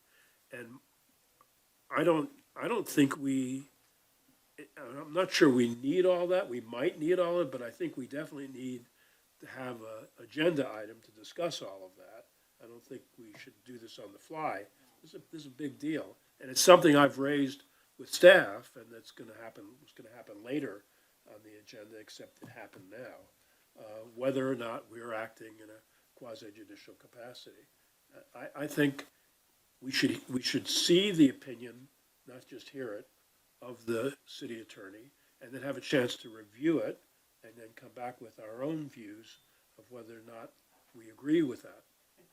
But it's very difficult to operate on, well, this is what I think, and this is what I believe, but when I see a written opinion stating that we're doing that, then I can review it and come back to the commission with my, but I don't think we should make a quick on-the-fly change, other than I still don't think we should subject ourselves to all of this page after page of conditions and review conditions of 15.040K, which is what this requires here for all, I don't understand why we need it. I don't understand why we need to have our review consistent with Planning and Zoning Commission review. Commissioner Norton, do you, again, I'd like to get back to the city attorney, but I do you, would too. okay. Okay. Do you want me to get to you Sure, first? that All would right, be right, there you great. go, Thank you. Commissioner Norton. I believe that this discussion is outside the purview of our responsibilities as a historic preservation commission. I think that what you have issues with are rules and procedures and codes that have been developed with the council, with other committees and commissions and boards, and with the lawyers, and essentially should be settled in terms of how we are moving forward. If you have concerns of how city council and the lawyers have written code outside of the Historic Preservation Commission bylaws, I suggest you take those up at city council meetings and that we focus on the business of this commission in this meeting.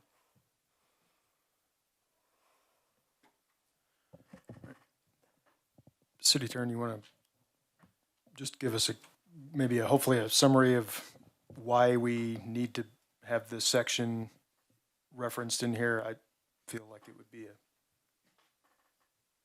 big open question to not have that resolved there. From our perspective, Mr. Chairman, and when I say our, I mean the city attorney's office, this is just another step as part of the administrative review process. So in general, Historic Preservation Commission is the decision maker on those 3 applications identified. The appellant and the certain persons agreed that it's defined under our code. I don't have it pulled up in front of me, can appeal to city council at that point. The city council decision, acting as the city, makes the final decision on that appeal process, and then if someone wants to challenge it, it goes to a court of competent jurisdiction, which is normally a Colorado Supreme Court Rule 106 action filed in the district court. That's the process we file just to establish the administrative record. And so the city attorney's office position is that in those 3 applications where HPC is the decision maker, it's a quasi-judicial matter, it can be appealed to city council and then can go to the court system if they disagree with it. We feel that that city council step is an important step just to establish the final administrative record.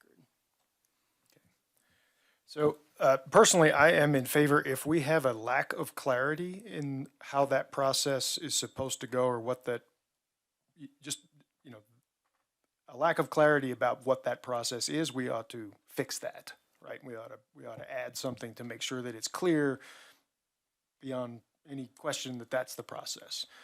But beyond that, I'm not sure I'm super interested in with all due respect, a lengthy conversation about that legal determination because I really don't have any idea about. I mean, I'm not an attorney at all. I have no basis in that discussion, so I have to rely on the attorneys to explain the process. And Mr. Chairman, if I may, just one additional point. I do believe the commissioners have brought up an excellent point of noting that in our land development code, we specifically identify planning and zoning as a quasi-judicial decision-making body. And it does appear that's an oversight in 256. So I think that might be an excellent addition, is just to specifically adopt the same language you use in the land development code. So we'd identify HPC as a decision-maker body, acts in a quasi-judicial fashion. And I will work with planning staff to come up with an addition just to reflect that. Okay, thank you. Commissioner Barnett? Commissioner Norton, just to respond to what you were saying, we are, and I am anticipating, and in conversations with staff, that we're going to be asked to vote on a change in our procedures. not that the city council will vote on it, but that we're gonna be asked to limit who can speak at public meetings if those people are in the public invited to be heard section, and that we're gonna be asked to limit that if that subject is a subject that could be part of a public hearing. Now, that decision's already been reached by the Planning and Zoning Commission to limit people, and the city council have both set limits or in the public waiting to be invited to be heard section. I don't support that, and I don't, and I've had communications with the staff about it, and that's where this whole issue comes up of well, are we quasi judicial or not? And so if we are, then anything that could be part of a public hearing going forward, we're not going to be able to listen to public comments during the public invited to be heard section, because that would be an ex parte communication. Now, I was one of the reasons I was invited to be on this board, I assume, and this commission, is not because I'm a lawyer, but because I spent 45 years writing laws and working with legislatures and dealing with these issues of ex parte communication.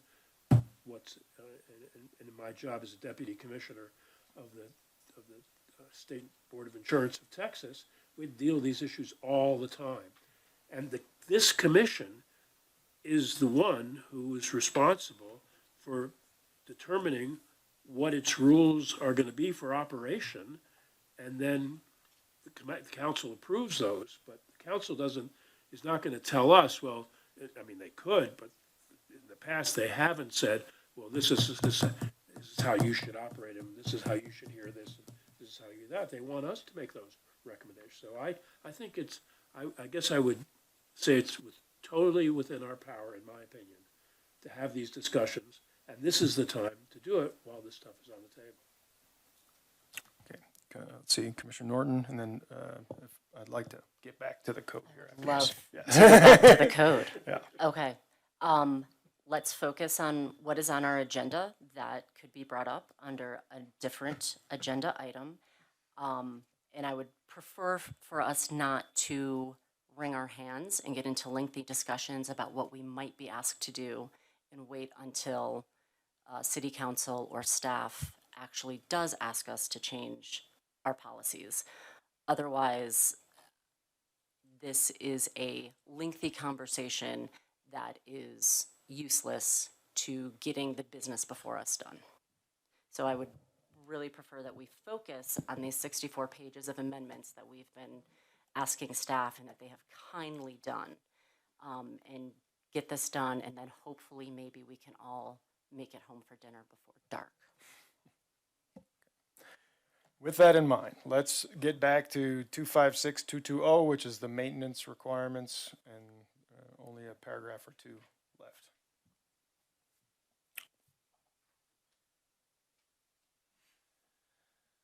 Okay, this is the new section that was originally termed as demolition by neglect. Jeremy, I think, created some much better language, which was negligent deterioration. And I think that was primarily the change in this new section 2.56 2.20. I can read through that if you'd like, or if anybody has any issues with what we've got here. Yeah, I think it's fine. If does anybody have a question or comment, clarification on this particular aspect? No? Okay. Again, this is probably another big piece of what we're trying to accomplish here.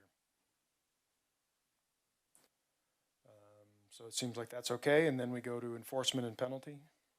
Yeah, and maybe I'll turn it over to Jeremy because he certainly understands this section more than I.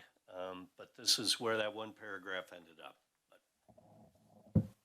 And so, Commissioner, apologies for not speaking on the microphone. Commissioners, we propose changing it from a punishable offense under Chapter 1.12, which is our general offense section, to administrative civil penalty under chapter 2.56. And the main reason for that is for a 1.12 general offense action, we'd have to request that our city prosecutor go to municipal court and go through the court system to actually impose a fine against the homeowner violating the code section. Versus administrative civil penalty, we already use that procedure for nuisances within the city, certain other construction code violations, along with the land development code. And what that is, it's a notice of violation issued by our code enforcement officer or the planning director, which can then be appealed and handled informally within the city without involving the court system. There's still a court option at the very end, but as opposed to 1.12 where we go straight to court, under 2.56 we can handle it administratively and informally within the city before the homeowner who received a notice of violation goes to the court system. It's just a change we're making to a couple different sections, proposing to make to a couple different sections to make it a little less onerous on the homeowner who might receive a violation. And I know there was some discussion about financial penalties. I noticed those were not here. And I'm just curious if did we have something in there that we took out or we just never added it in? We had that whole matrix from other communities that had various fines of $50 to $5,000. It was sort of all over the map, but that didn't show up here.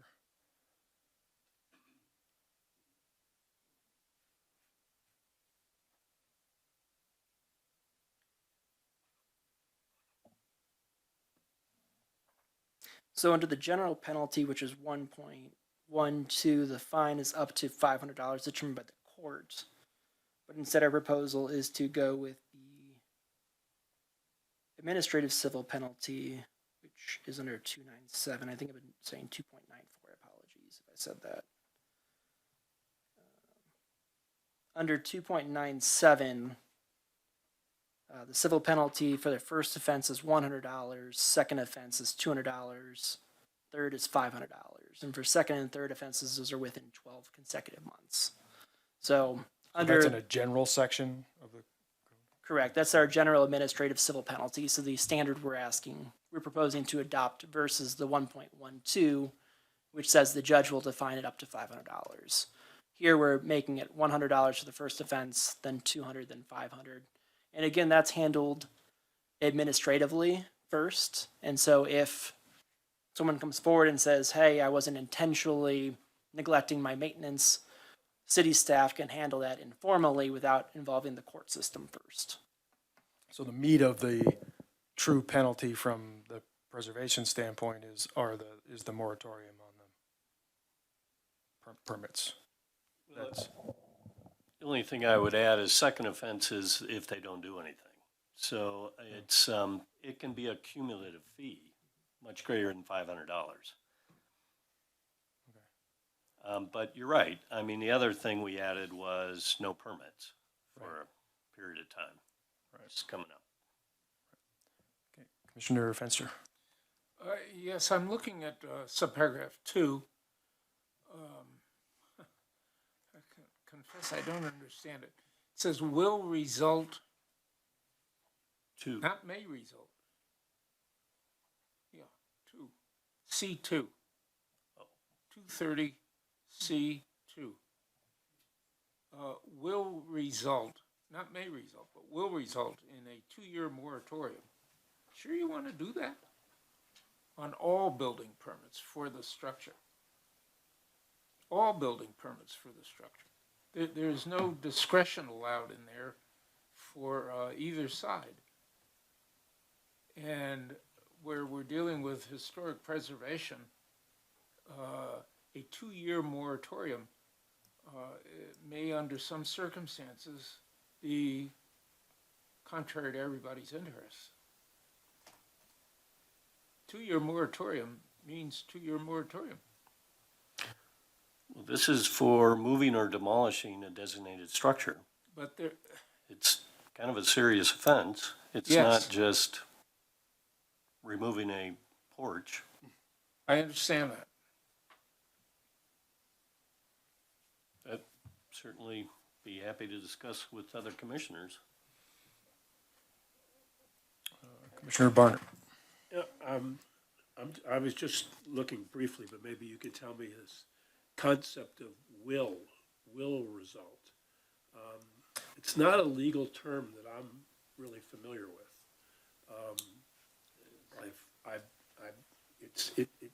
It appears that it's a mandated result here.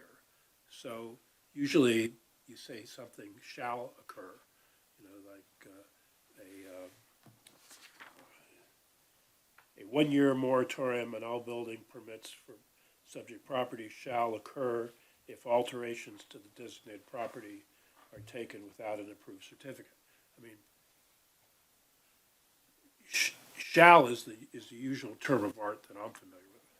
Will result in is kind of, I've never seen it in law. Maybe I didn't know if, what I didn't know is, does it appear anywhere else in the HPC code? I don't know the answer to that, and I don't have my search functions available right now. But I would rather see this as a declarative statement than whether or not it's something that we should do. That comes back to Commissioner Fenster's point. But I'm not comfortable with either one of those paragraphs, the way they're stated. I'm not expressing an opinion on whether it's a good idea that it's mandated. I'm just saying it's not. I'd like to see it rewritten. Mr. Chairman, I believe to that point, kind of looking at our code generally speaking, we use will and shall interchangeably as common vernacular. At various points we use will furnish, will use, instead of shall use or shall furnish. I think it's just a matter of word choice at that point. Looking at our code section, common vernacular, will and shall are very similar words. This is identical meaning in this case. From my perspective, I'd be more, again, I want to get to the meat of it before we worry about the detail. So this is, in the big picture, this is what we asked for, that there is some very clear, significant penalty for violations of this code. If somebody takes down a significant chunk of their historic property without an approved certificate, they will have a penalty. If somebody demolishes the property, they will. Number two, I believe our intention was if somebody demolished the building on a piece of ground, they were not able to pull a permit to do anything else on that particular now vacant piece of ground for 2 years, which is it's meant to be a heavy hammer to represent the cost of what was taken from that property. So I'm like to be sure that as a commission we're good with the actual penalties noted here. So Commissioner Jacoby. I'm a little concerned with the way housing prices are spiraling so fast that even this might appear as a slap on the wrist. I think they get a penalty. All right, it's $100 first penalty, but they did tear the place down, but they get a $100 penalty because that was their first violation. They have to wait 2 years and they can build some mega mansion. One thought I had was here, and the other problem with that is, in the meantime, the neighborhood has to deal with a semi-destructed rubble in their neighborhood for 2 years because no one can build on it.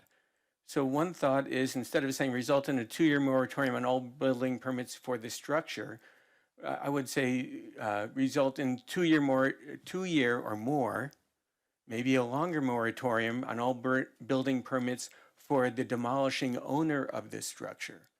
Not only at this site, but other sites for this owner, but not necessarily this structure if he sells it and someone decides to rebuild something appropriate sooner.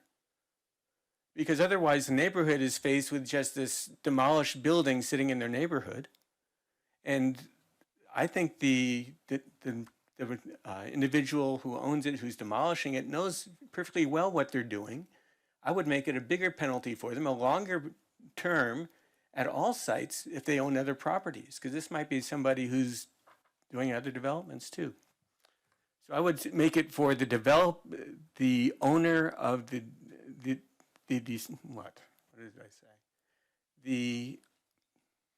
owner of the structure who caused the demolishment of the structure or something similar, rather than the structure itself. And I would make it longer, because I think the way housing prices are going, this might not be enough of a deterrent. You want to respond to whether is that something that's even plausible? I mean, is that legal? I'm not a lawyer, I don't know how that would fly. All right, You tell we don't me. know? Okay. Yeah, Did hear to what occurred somewhere else. that would, Mr. Chairman, that's definitely, that's certainly an interesting idea that I think would require additional research to make sure it's constitutionally allowed. Okay. Let's see, Commissioner Fenster. Yes. The last phrase, paragraph number 2, it says for the structure and for the property. Do you really need structure there? Could you strike out the term structure for the property? And I assume this applies to the at the time owner. And what if the property is sold? Is the 2-year moratorium apply if the property is sold? It applies to the property. And I think that's what was concerning about what Commissioner Jacoby was saying. I think we don't want to reward somebody who has torn down a house, sells it, and that new owner can pull a permit. That's why we intended it to be that property. But aren't there some circumstances where new ownership would be beneficial to the city because the new owner would seek a permit to restore or to do something that is appropriate to the neighborhood? Why limit the property as distinct from the owner?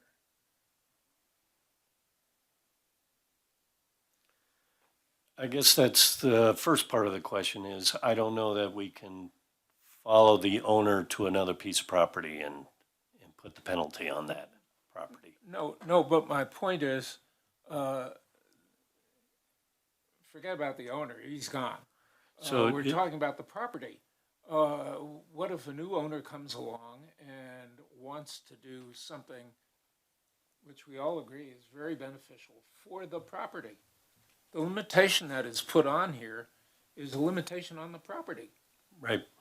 And what you really mean, I think, is to limit the owner, not the property. So if the owner goes away, then there is no violation on the property, is what you're saying. We should look at the property anew.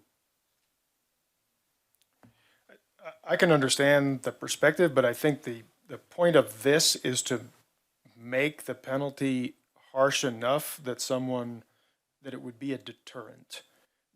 I understand that if that were to happen, then there may be, I just think that's a pretty far what if down the line. We're really trying to say, don't do this because you will handcuff yourself. You're then looking at the only way out would be to sell to someone who'd be willing to take on that burden and do something with it. I mean, that's a very narrow band, I would think.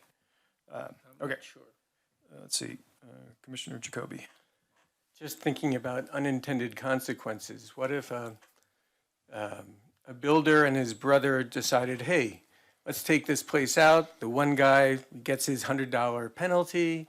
He says, okay, and he sells it to his brother for a nice, tidy sum. It's a new owner. He decides to build. Maybe, I can see problems with limiting it to the builder. But I also see problems with leaving a property demolished and penalizing a neighborhood. I would question if we could increase the monetary fees in this instance more to make it more of a penalty, a deterrent, in addition to the 2 years. I mean, I think there has to be I think the 2 years does have a financial consequence that will be a significant deterrent. I would think given the way real estate's going now, I'm not sure that's enough. So I would think about making the monetary penalty higher if possible. Commissioner Sibley.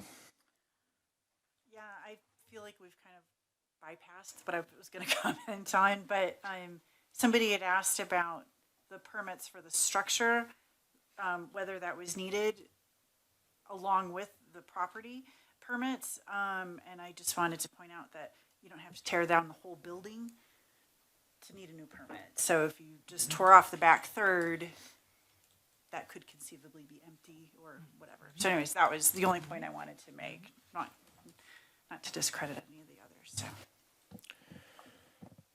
Okay, so this is our last piece. It'd be really nice to, if we could, get to some consensus about what, let's maybe parse this out. We have alterations to a property without a certificate, and if that happens, there's a 1-year moratorium on the permits on the property. Is that still, do we have consensus or not consensus on that particular point? Just that one, if there's a violation regarding alterations. Just at some point we need to give staff direction. Okay, Commissioner Jacoby. This is alterations and not demolitions, I take it. If you have a designated property, you're the owner, and you decide, fine, the HPC doesn't like this, I'm gonna make the alteration anyway, then they don't get a building permit for another year, but they've made their alteration. They might not want any other changes on their home. Maybe that should be included in whatever section that was for fines, progressive fines of some form. Commissioner Fenster.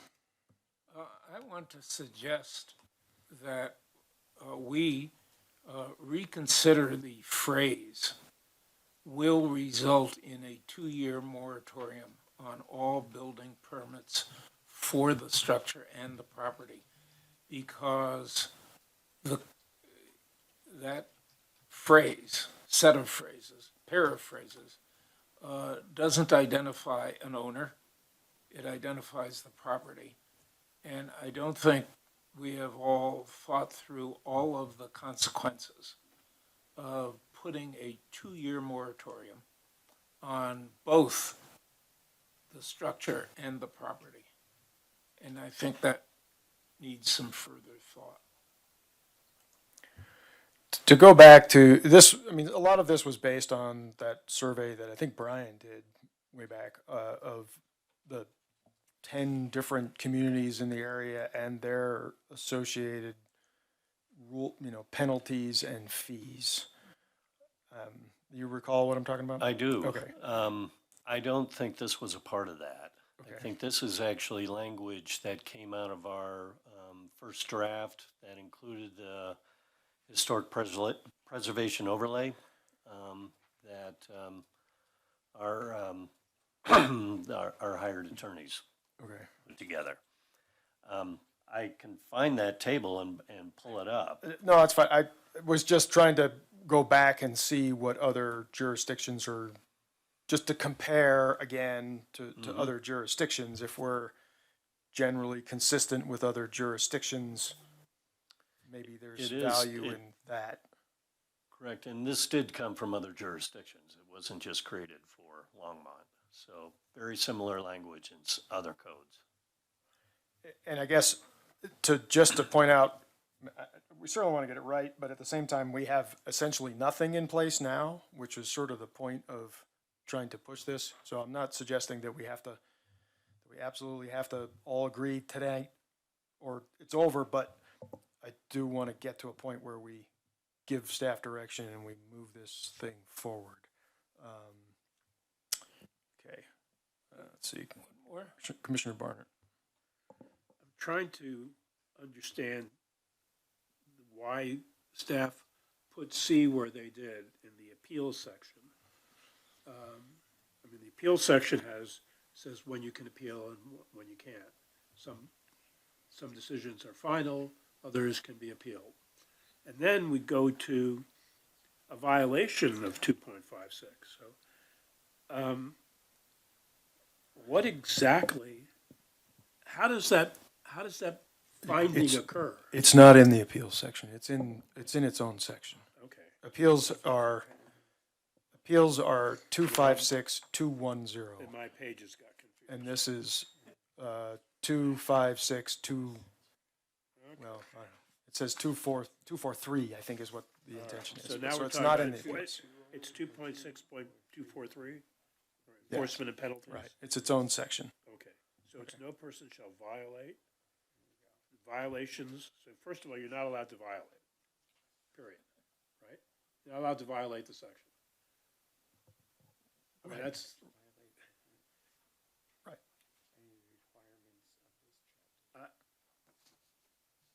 I mean, it's a very strange sentence. No person shall violate this. I mean, I don't recall ever seeing that in any law, that a statement, no person shall violate any of the requirements of this chapter. I think that's, we say these are the requirements in the chapter, and then we say, this is what happens if you violate them. But we don't make a statement, no person shall violate them. I think that's kind of I don't know, I don't even know where that falls within the concept of law.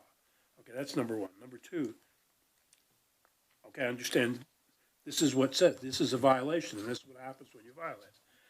And then, the next thing, if a person is found to have violated it, I don't know how that finding occurs. Maybe I've missed something. But who finds that? Does the HPC find that? Does city council find that? Does the court determine that? Somebody goes into court and says, hey, Your Honor, this person violated, I want you to find that this person violated that. Is that adequate, or is the court going to say, well, no, you have to first seek out your administrative remedies to do that? Well, if so, what are the administrative remedies that were going to result in a finding that additional penalty shall apply? And then I come back to what I said. If we're going to do this, then I'd like it to be declarative as opposed to contractually stated, which is, will result in, I did a little bit of research, occurs in contracts where there's cause and effect, where if you violate the contract, this will result in the following penalties.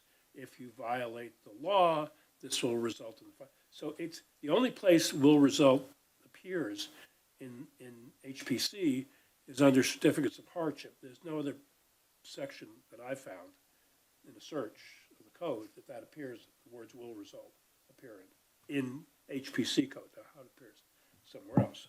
So those are the two things I'd like to see A, eliminated, and I'd like to see C, rewritten so that it's clear how the finding occurs and that it be made in a declarative manner as opposed to a contractual manner. Okay, City Attorney, can you respond to that, please?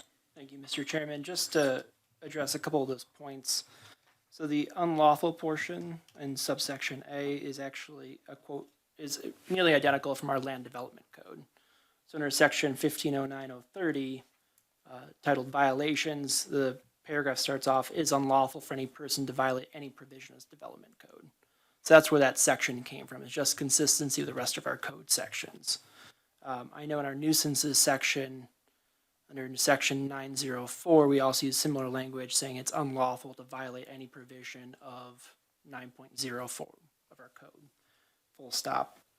And concerning the second point of what it means to violate any provision of chapter 2.56, our interpretation, again, meaning the city attorney's office, is that means violations, looking at B, shall be an administrative civil penalty.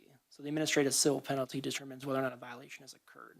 So if through the administrative civil penalty process we determine a violation occurs, in addition to what's in 2.97, C also applies, is how we're interpreting it. Okay, thank you. So I guess I want to come back again to this. What I would like to get out of this, if anyone has another thought about specifically the penalties for 1 and 2 and what we ought to, I guess I would like to not spend too much more time on language and be specific to content.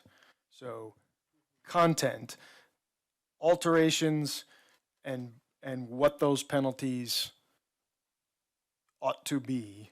Are we satisfied with what's noted here in terms of the moratorium? We've got some comments. Otherwise, are there any other thoughts about content specific to the penalties regarding these violations? Commissioner Fenster. Well, I was going to address the head note.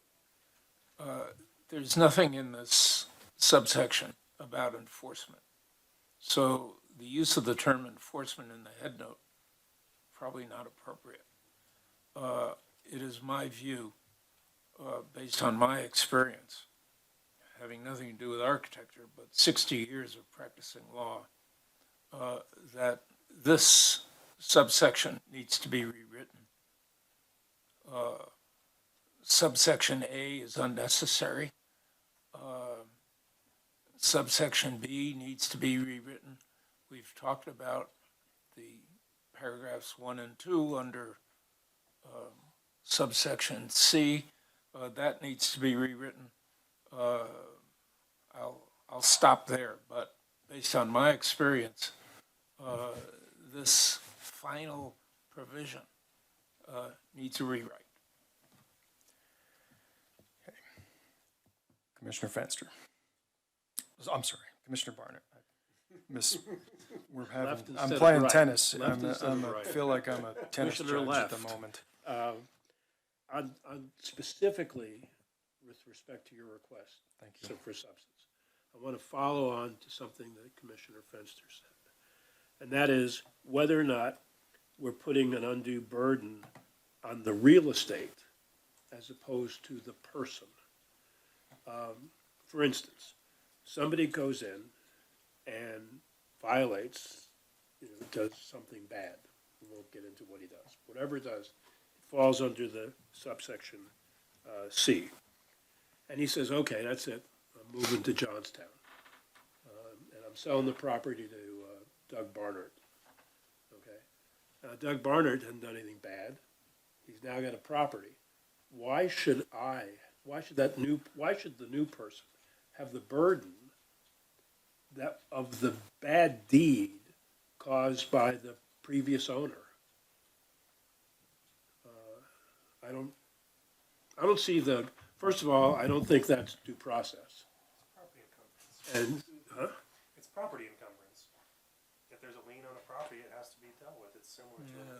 but here there's not a lien on the property, that somebody did something and that they did it wrong. And so they just walk away from the property. And now the property is still encumbered by an action, any provision of 256. Not any, but any of these, all these provisions, deliberate or negligent deterioration. And so he says, okay, I give up. I can't comply. And he walks away. Yeah. Now, meanwhile, he's walking away, and the person who buys the property has it with this provision on it, which I think is onerous. So now, I'm not saying that the city couldn't enact something which says specifically this, and then it would be a specific penalty that the property carries with it, like a lien. But I don't think the city should do that. And that's what we're being asked. And that's what you asked, substantively. What did I think of this? So I'm making a substantive comment. Thank you. Commissioner Jacoby. I think your point's well taken, Doug, but I do see problems again with the Jones Construction Company, Bob and Lou, and they've got the system figured out. Bob buys a property, they plan to work on it, they tear it down, he can't build on it. He sells it to Lou, and then the Jones Construction Company completes what they wanted to do. It'd be very difficult legally, I think, to enforce that on individuals. Maybe it's not going to be so obvious that they're in the same company, but you could get around that, I think. I agree that we don't want to leave the property, destroyed or, an eyesore for a long period of time. That's hurting lots of people in addition to the property owner. I do think that the fine should be stiffer somehow. And I'm not sure what that is. Okay, Commissioner Norton. Thank you. So bouncing around other areas of the Longmont Municipal Code, these penalties, as light as they are, do seem to be in line with other areas. I mean, to, our staff's point, the $500 and some of these other things are drawn from other portions of the municipal code.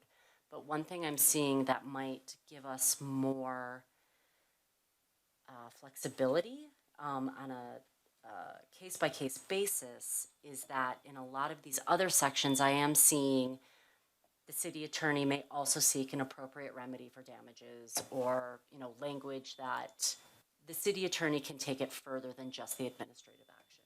And so maybe adding that kind of language would allow us, if there's something egregious, would allow the city to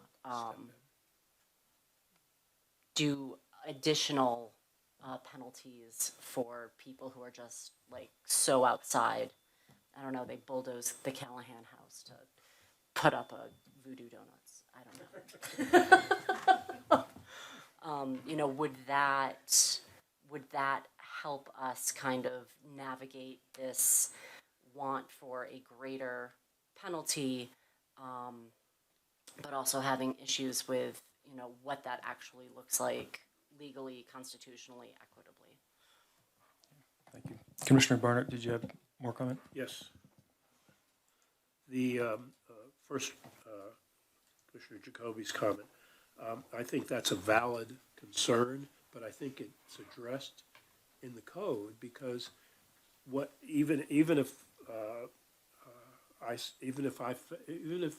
my suggestion that we cure this problem of something on the property, which then the new owner would have to be responsible for,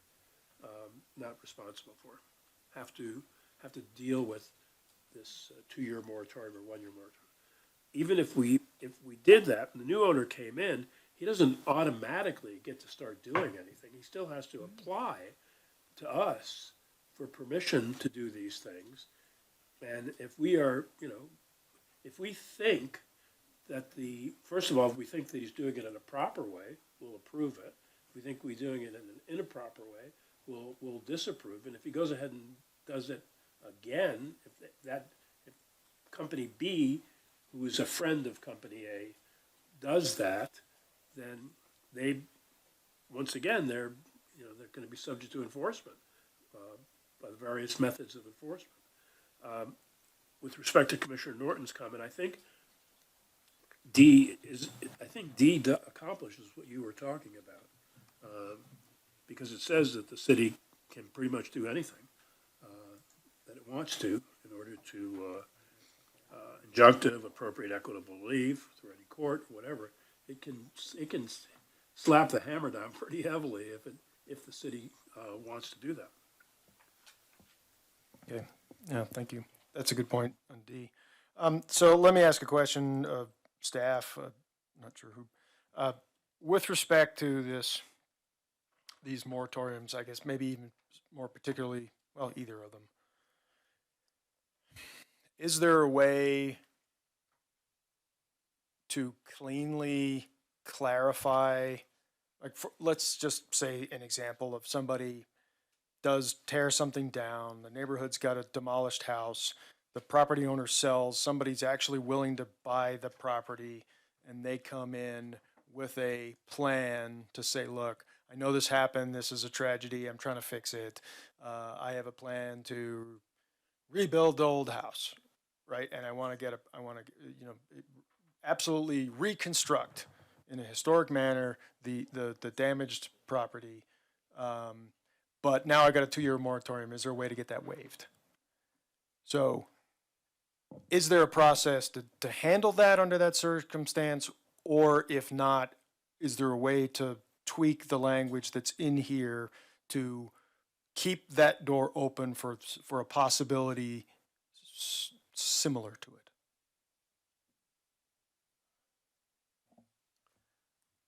Well, Jeremy and I were talking, I don't know if you want an appeal process in here, and who would that be to? So who would they come tell their story to that would waive it or reduce it? To me, it would have to be here. Like it would have to be something like that. Like somebody took over the property and said, this is a tragedy, we're going to rebuild this, or we're going to do something that's historically appropriate in its place, and we think that's a viable fix given I'm not convinced that I like it. I'm just suggesting it to have the conversation to see if it's even plausible. And only for the moratorium question. Right. What do you think, Jeremy? So, Mr. Chairman, I'm thinking of something like the moratoriums under subsection C may be reviewed by the Historic Preservation Commission, full stop. And then we'll have to create a process for reviewing that, but is that what you're kind of imagining? Just if it's true that based on the way this reads now, that it would be just absolute with no real appeal, and we can envision a scenario where that may be harmful to neighborhoods, to subsequent property owners, not really getting us. I mean, the intent here is to to discourage it, but were it to happen, is there a way we ensure that we're not handcuffing ourselves, the neighborhood, and so on? So yes, if there's an appeal process to the commission, maybe that's enough of an opening to satisfy those concerns while still making it onerous enough to discourage it in the first place. Commissioner Fenster. My suggestion is that we get rid of the moratorium. There is no useful purpose that is served by a moratorium embedded in this particular language. None at all. It's not going to save anybody any time. It's going to potentially protract time. It's not going to cure any problem. It accomplishes absolutely nothing. I disagree, but it does affect the value of the property. Down. Right. Right, which is the point. I would Which is the disagree owner. wholeheartedly. I think the whole point of the moratorium is to make it so that you wouldn't, we don't have any, otherwise if we don't have the moratorium in here, then our penalty for demolishing a historic property is $100. That's not what our goal has been from the beginning. So, yeah, I respectfully don't, I couldn't support that. It would be. Okay, so here, what I'd like to do, I think I'm going to give the floor to Commissioner Barnard here in a second. And then given the sort of spinning that we're doing, I'd like to just close this out with some direction to staff to consider. Obviously, we spent a lot of time on this. I think everything else is fairly clear, coming back with some possible changes next time around to this section in particular that addresses some of these concerns and perhaps tightens up some language. Commissioner Barnett. Yeah. So I just was curious whether or not the other city codes that you looked at used the concept of a moratorium. This is not a unique approach. I can't tell you what cities we looked at, because that was done by outside counsel. So there's no documents of any kind that we could look at, or? We could probably find it in Yeah, the other city reason I ask codes. is that I just did a search of the Longmont City Code, and there's only, moratoriums only used for, in one case, in the medical and recreational marijuana provisions that, you know, they had a moratorium on certain things for a certain amount of time. But it's not used the word doesn't come up in the city code at all. So we'd be really breaking new ground by establishing penalties like this. Now, is $100 fine appropriate? I don't think so. I think we could establish some kind of a penalty which would be much more severe, a money penalty of some type. And I think I could be supportive of something like that. And I don't care how big the number is. You know, the whole idea is for it to be dispositive, in that it stops people from doing bad things. Yeah. So I think the language on the moratorium is coming from other historic preservation ordinances from other communities. So that's where I believe that's where that's coming. Okay, but again, in light of the time we're spending on this, unless anyone on the commission has an objection, what I would like to do is to give staff the direction to make the minor changes that we've made up until this point, to have another look at this particular section with the feedback that we've been given, and come back for hopefully one more revision next month that we can talk about, and hopefully get some firm direction that we can then move to council. Is there anything else from staff's perspective that you need from us at this point? Is that an adequate amount of direction, as best as we can? Well, I'm a little unclear on this last section. Okay. But Jeremy is shaking his head yes. So I don't want to rewrite the complete thing and still have us spinning around, because we want more penalties, less penalties. There's some distance amongst you. That's, yes, yes, you are correct. I think it is my goal to put this to a vote of the commission. I think it's too muddy right now. So we need to come one more pass. Next month, I'd like to have this close enough that if we tweak one thing or another, like we did with the upper sections, fine, and we can make a vote to send it on to council Okay. next month. Yeah, I think we're crystal clear up until this. Correct. So if we just spend time on this last paragraph, it would be worthwhile. And perhaps it would be worth a little research back into some history of how we got here, just to have some markers of, again, if this particular language is used in Boulder County or Boulder or wherever, three or four local communities, then that may give commissioners a better sense of what we're doing and why. All right, thank you. With that, I will close this portion of the agenda. I appreciate everyone's comments and patience.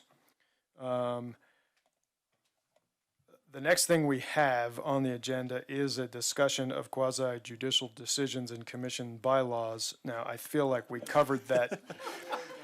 I'm not sure I want to take that horse out and beat it again. So I'm gonna move that we, unless there's anything. Let me ask this, City Attorney, do you have any specific ground you would like to cover regarding that? Because I imagine that's partially why you're here. Mr. Chairman, my suggestion was going to be that the commission entertain a motion to postpone this item to next month's agenda, and staff and the city attorney's office can come forward with specific language for the commission to consider, as opposed to broad conceptual ideas at this point. That sounds perfect. I so move. A series of seconds. Maria, write anybody who you want on there. Okay, fair enough. We have a motion and a second. So yes, we have discussion here. I would ask that when that comes back to us, that if the city attorney has an opinion on something, that we see it in writing. That's fair, and I think that's what the city attorney is suggesting, that we're coming back with some clarification language. Or- What I heard was that the city attorney's gonna come back with a recommendation. But what I wanna see is, what the basis of that recommendation is his opinion, then I wanna see that opinion in writing. Respectfully, Mr. Chairman, under our charter, the city attorney is the legal advisor for the city and its commissions. I would not be comfortable putting a legal opinion in writing, given that these are public hearings, we're not in executive session. And moreover, it's, the city attorney's office is the legal advisor for the commission. I wouldn't want to, the commission is certainly entitled to discuss the language, but I'd feel uncomfortable with the commission questioning legal interpretation as outside its jurisdiction and scope. So noted. Mr. Chairman, I can just say now that if I don't have something, I don't understand what the city attorney just said. Basically, my experience is that if we want something, the city attorney to explain in writing what the basis is for their recommendation, I think we're entitled to that. I think that's why we have the city attorney as our counsel. If the city attorney can't give us in writing what the basis is for a recommendation, then I think we should, then that's contrary. And then we come back to it, we've talked about it in previous meetings. Should we have our own counsel, or can we use the city council? I've always been of the opinion that the city attorney can act as our counsel. And if the city attorney can act as our counsel, we're entitled to a written opinion on the basis for the recommendations that they're making to changes in the code. Mr. Chairman, if I could be recognized just for one more moment. To clarify my statement, certainly we'll prepare a communication to the commission explaining why we're proposing these changes. However, I'm not going to be, the city attorney's office will be giving legal opinion concerning due process violations, First Amendment protections. We're not going to have a discussion about what it means to have due process and First Amendment protections. So we'll provide an opinion saying that we believe this complies with the First Amendment, this ensures due process protections required by the Constitution. We're not going to get into that element, but we'll certainly explain why we think a change is appropriate. So if that addresses the concerns, then we'll ensure there's communication with our proposed language. Okay, thank you. I'm going to assume that that's going to be adequate, and we'll deal with it next month if somehow it is not. Okay. So we have a motion and a second to push the item 8B to next month's meeting with further information from the city attorney. All in favor, please say aye. Aye. Any opposed? No. All right, thank you. So we'll have that for next month as well. All right, we do not have any prior business, but we do have the minutes from the July 6th meeting that we need to approve. And I do want to get a vote on this tonight, given the timing. So are there any comments or corrections from commissioners? Let's see, Commissioner Barnard. Yes, I would like to know, my experience with meetings and minutes is if something is discovered to be incorrect, in fact, that was not known when the meeting occurred, but is known by the time the approval of the minutes are asked for, that the minutes are amended. And it's specifically stated that since that time, the following information has been received or is known to have occurred or whatever. I'm specifically referring to Commissioner Jacoby's comments that he's discovered something that he didn't know or thought was not the case when the minute went during the meeting. So I would hope that we could amend the minutes to, well, I guess the first thing you need is, I would move that we approve the minutes and ask for a second, and then ask to speak on it. Because we need a motion on the floor before we can amend it, so.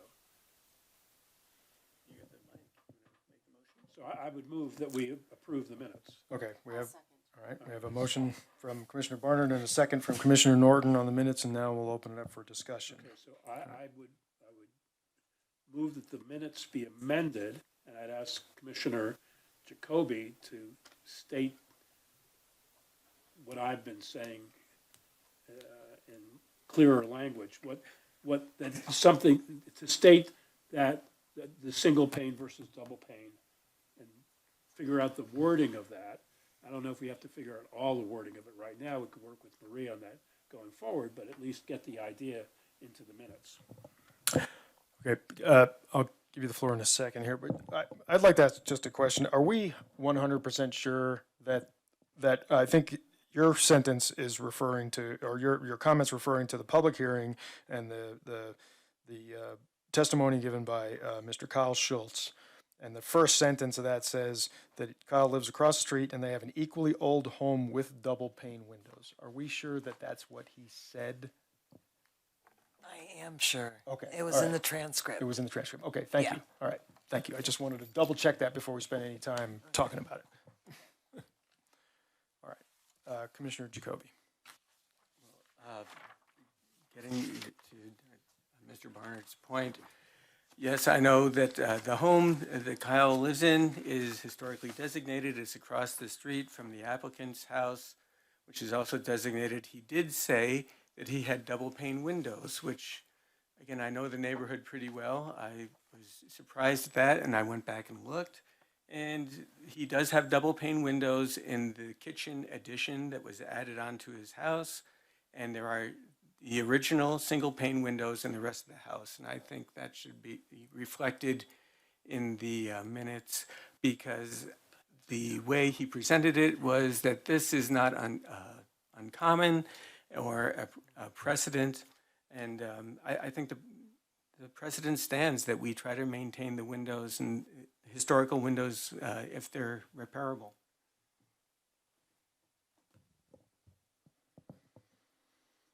Okay, so we have a request to amend that portion of the minutes to note that there is a discrepancy between I don't even know if this is really something we can do, but there's a discrepancy, a potential discrepancy between the public testimony and what the commission understands to be the fact. It's fair to make a note of that, I suppose, in the meeting. I don't know. I don't. This is great. So can we get some advice, please? I don't. I've never experienced a board seeking to amend their minutes. My understanding of the minutes is that is a reflection of what occurred at that meeting. If something's wrong in the minutes are what the minutes are. We can note that maybe the recording secretary made an error, but to supplement the minutes with additional facts that were discovered after the administrative record and the public hearing was closed, it caused me discomfort. I can't give any firm legal guidance apart from the fact that it caused me discomfort. The minutes are what the minutes are.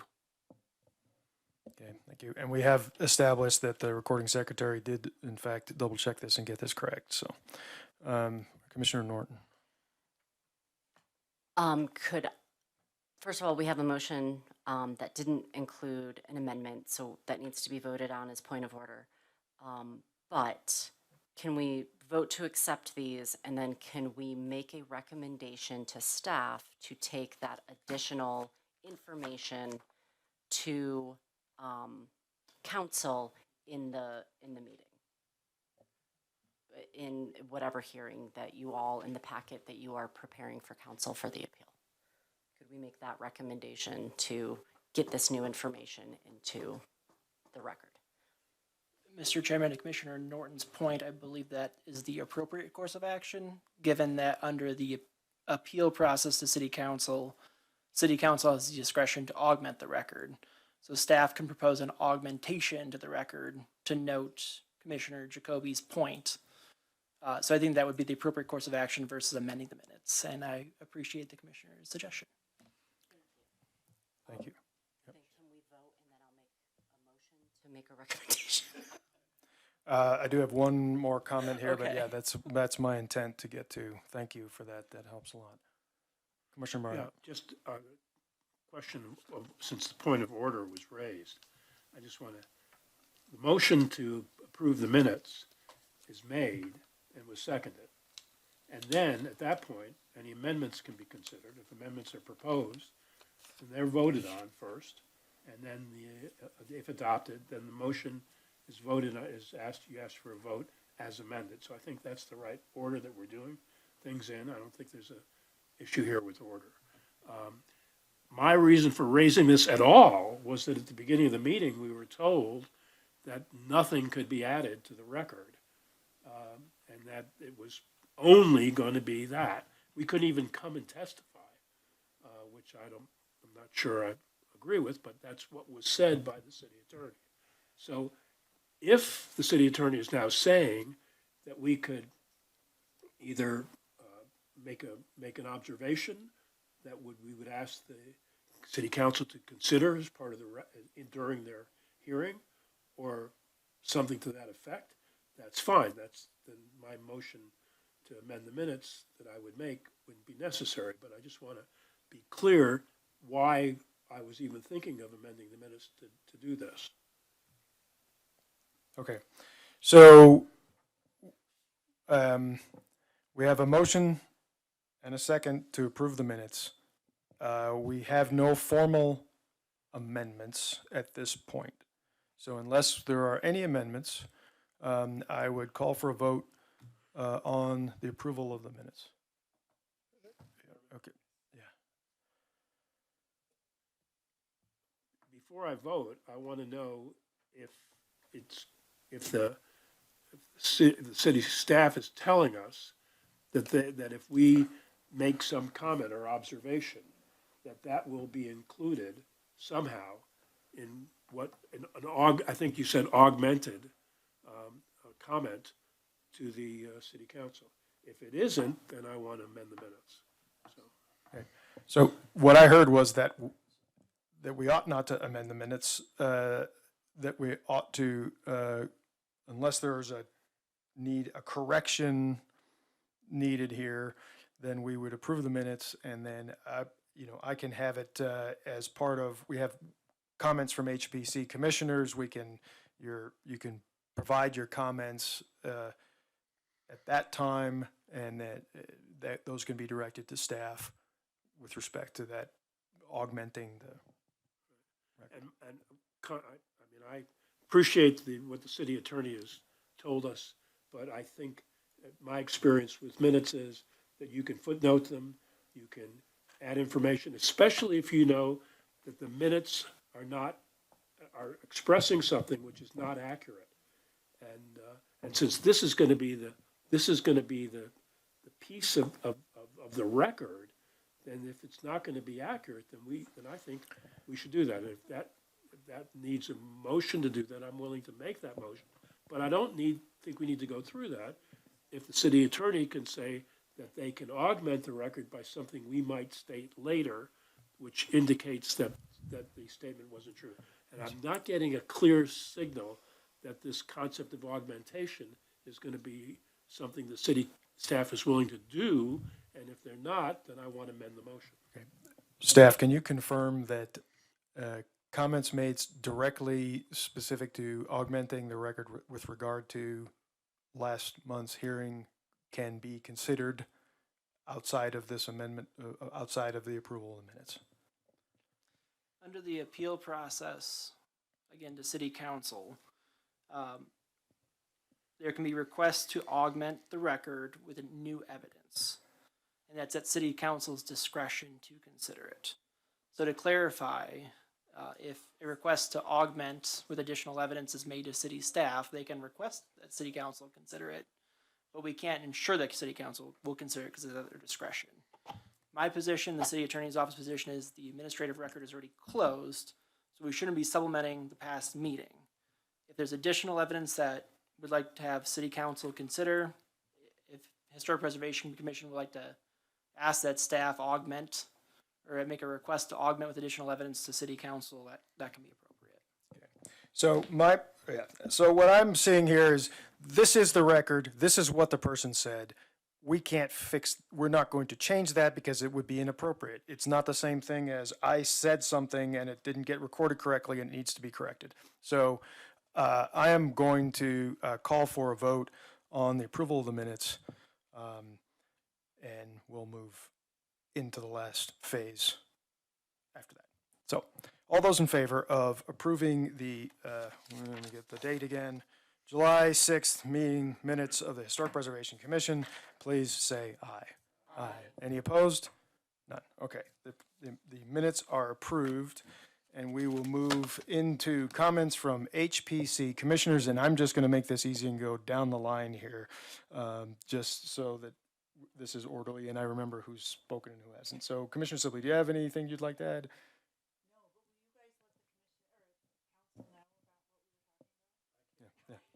All right. Okay. Yeah, all right. So no, Commissioner Fenster, any further comments? No. Okay. Commissioner Norton. Sure. Okay, Whoop, sorry, wrong. that's There you fine. go.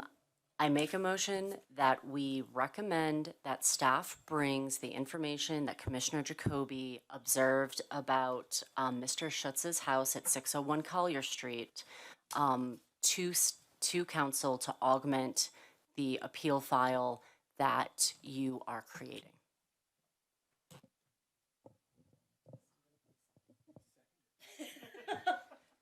Thank you. Okay, I have an motion and a second. I don't want to say that all over again. All those in favor, please say aye. Any opposed? None. One opposed. Okay. Commissioner Fenster, opposed. You have direction. All right. Commissioner Jacoby, comments. Yes, I don't want to hold up everybody's dinner, but at the last meeting, I was going to make a motion. We didn't complete the motion. We were going to bring it forward to this meeting, and it's not on the agenda. So I would like to make a motion tonight, and we can hopefully have it second and have a brief discussion. If it's a long discussion, I'm happy to table it and bring it to the next meeting, but then it should be on the agenda. So I would like to make a motion that we recommend to modify the city code to allow the planning director to be able to waive the application fee for a conservation overlay for city-designated neighborhood groups. That's the motion. The background, again, since 1997. Well, we can't have the discussion until we have a second, so. Okay, we have a motion and a second. This is probably out of order given the comments, but I'm just not, I'm over it. Okay, so we have a motion and a second to consider this. My comment would be, I'd like to actually have this on the agenda so that we can really actually talk about it and it can be published in the agenda, because this is a big enough thing to not just sort of sweep out the door at the last minute. That would be my personal preference. Any other comments?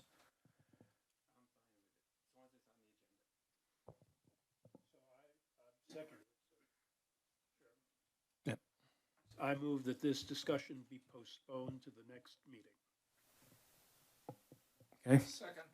Okay, motion and a second. So we've got a motion and a second to actually get this on the agenda for next month's meeting and then have the discussion then.